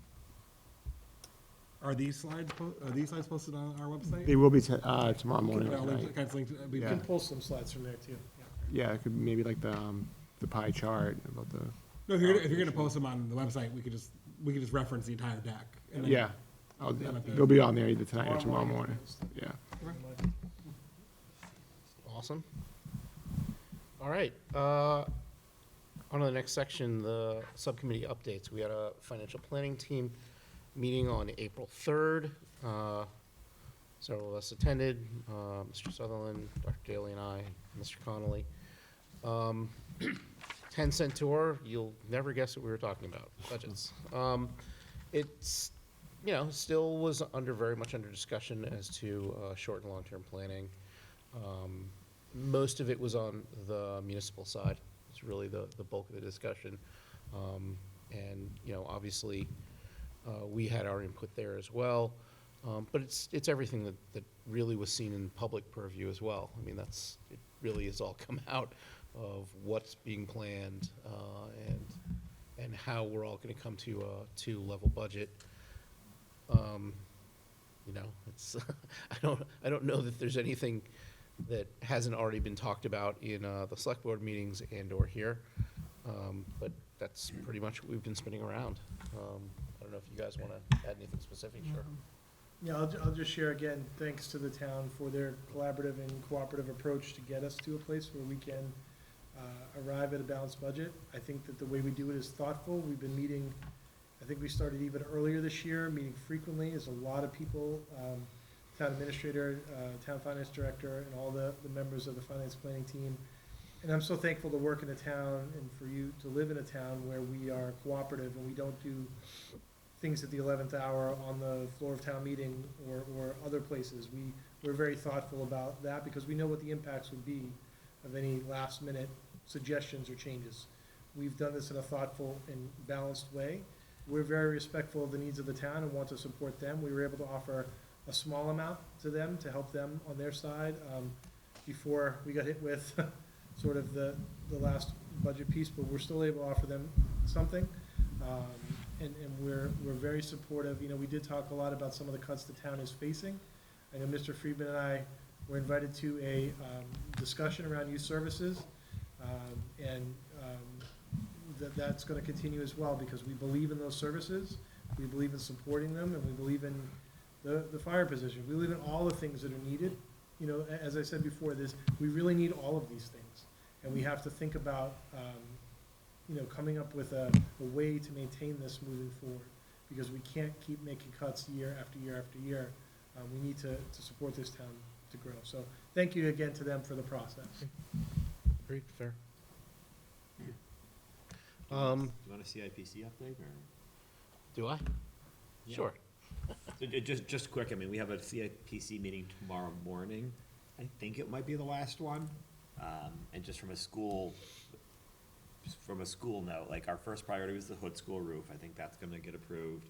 Second was student devices. I think that'll get approved. And third was the multi-purpose van. I think that will also get approved. And we won't get the tennis courts or the resurfacing of the track. I think that's gonna be kicked out a year. And we kind of withdrew the TV studio stuff because it was Right. funded a different way. Correct. So Yep. that was our request. No, that's great. Good work. That will be, I did very little of it. Mr. Connolly can take all the credit, so Yeah, no, I don't think so, but, no, it was good. Yeah, hopefully, I mean, tomorrow should be the last one. I think so. 8 Yeah. a.m. 8 a.m., Yeah. yep. Thank you. Excellent. All right, the upcoming meetings, which just got added to, finance planning's meeting again this week. Story continues. CIPC is meeting tomorrow, as Scott just mentioned. Fine Arts Subcommittee is meeting on April 14th, so also tomorrow. And then the Athletic Subcommittee on May 19th. Are we missing anything? Okay, administrative reports. Just wanted to share a quick update about the principal search. The committee came together, we interviewed 7 candidates, and we've identified finalists for the next step of the process. My hope is to announce them by the end of this week, but due to some schedules and some timing, I am being respectful of the candidates and just where they are in the process. But that is my hope, to have some finalists to share by the end of the week. But it was a great process. I want to thank those members who were here tonight that participated. We had a very full, thorough, thoughtful debate and discussion, and some really good candidates that applied. I'm excited about the next steps of the process. Just as an update, since our last meeting, we did have our community-wide book read launched, The Amazing Generation. We screened the film Screenagers in this room. There were several of you in attendance there as well, along with a good representation for a pretty nice night out, too, outside. And I was most impressed, I have to say, by the young people. There was a group of students here that really not only were here, they were respectful, they watched, and they were engaged with the topic and really gave us some great feedback and food for thought. We had some folks online, some people in the room. So thanks again to the Youth Substance Abuse Prevention Coalition, Amy Lefkowitz, for financially supporting the screening. And we had some giveaways, some of the books for the book read, and some parent guides. So we really are excited about that. Tomorrow night, there is an anxiety presentation that's going to be virtual. So there's another presentation, and Jackie Rogers, who did a great job facilitating Screenagers, is leading that presentation tomorrow night. So we hope to have some folks involved in that as well. And then just another plug for the May 21st workshop. It actually occurred to me, we should probably try to make this a requirement somehow, like for all parents, right? This whole, just the concept, there's so much to consider about your kids' cell phone, social media. You know, I think there's new legislation. We didn't talk about that tonight. There's so much to talk about, but there's new legislation around social media and cell phones that you've probably heard about. Just to know how to regulate your child's phone and what apps they're on, what apps they're not on. So it's great to participate in this, but I'm also thinking maybe it's some way, it's a part, we piggyback it with like middle school orientation or something, because there's, you know, when we hear about incidents that pop up at the school that they're kids and they're learning, but the more we can do to educate and to have parents on board, and I can't tell you how many times I've just said to parents, like, they're not 14, they shouldn't even have an account, right? And so I think this new legislation should help that a little bit, but there are always workarounds, and the more parents can learn those workarounds, the better. So Yeah, I'll just add to that. So I've had so this isn't the first time Detective Lucci has done this, so I've had some friends who have gone in the past, and they think it's so valuable for any parents out there. I love the idea of trying to have it as part of middle school. I know one of the parents asked that they come to like an elementary school PTO, because it's even affecting, you know, elementary school kids, as we all know. And then, also, I know Amy does that with Detective Lucci too, and Amy was part of the Screenagers and the Amazing Generation, and I brought that group in the back corner, and I'm glad. I was nervous. I was glad they kept raising their hands, asking questions. I'm glad they were respectful, but I will say that it has generated more conversation at home with the Amazing Generation and among them. So I think these things are so valuable, and I hope more parents can attend. No, thank you for doing that. It was a great turnout. They were so well behaved and so engaged, so thank you. Mr. Friedman, can I just add one thing that wasn't in any of the reports tonight, but Yes. they had the reality fair.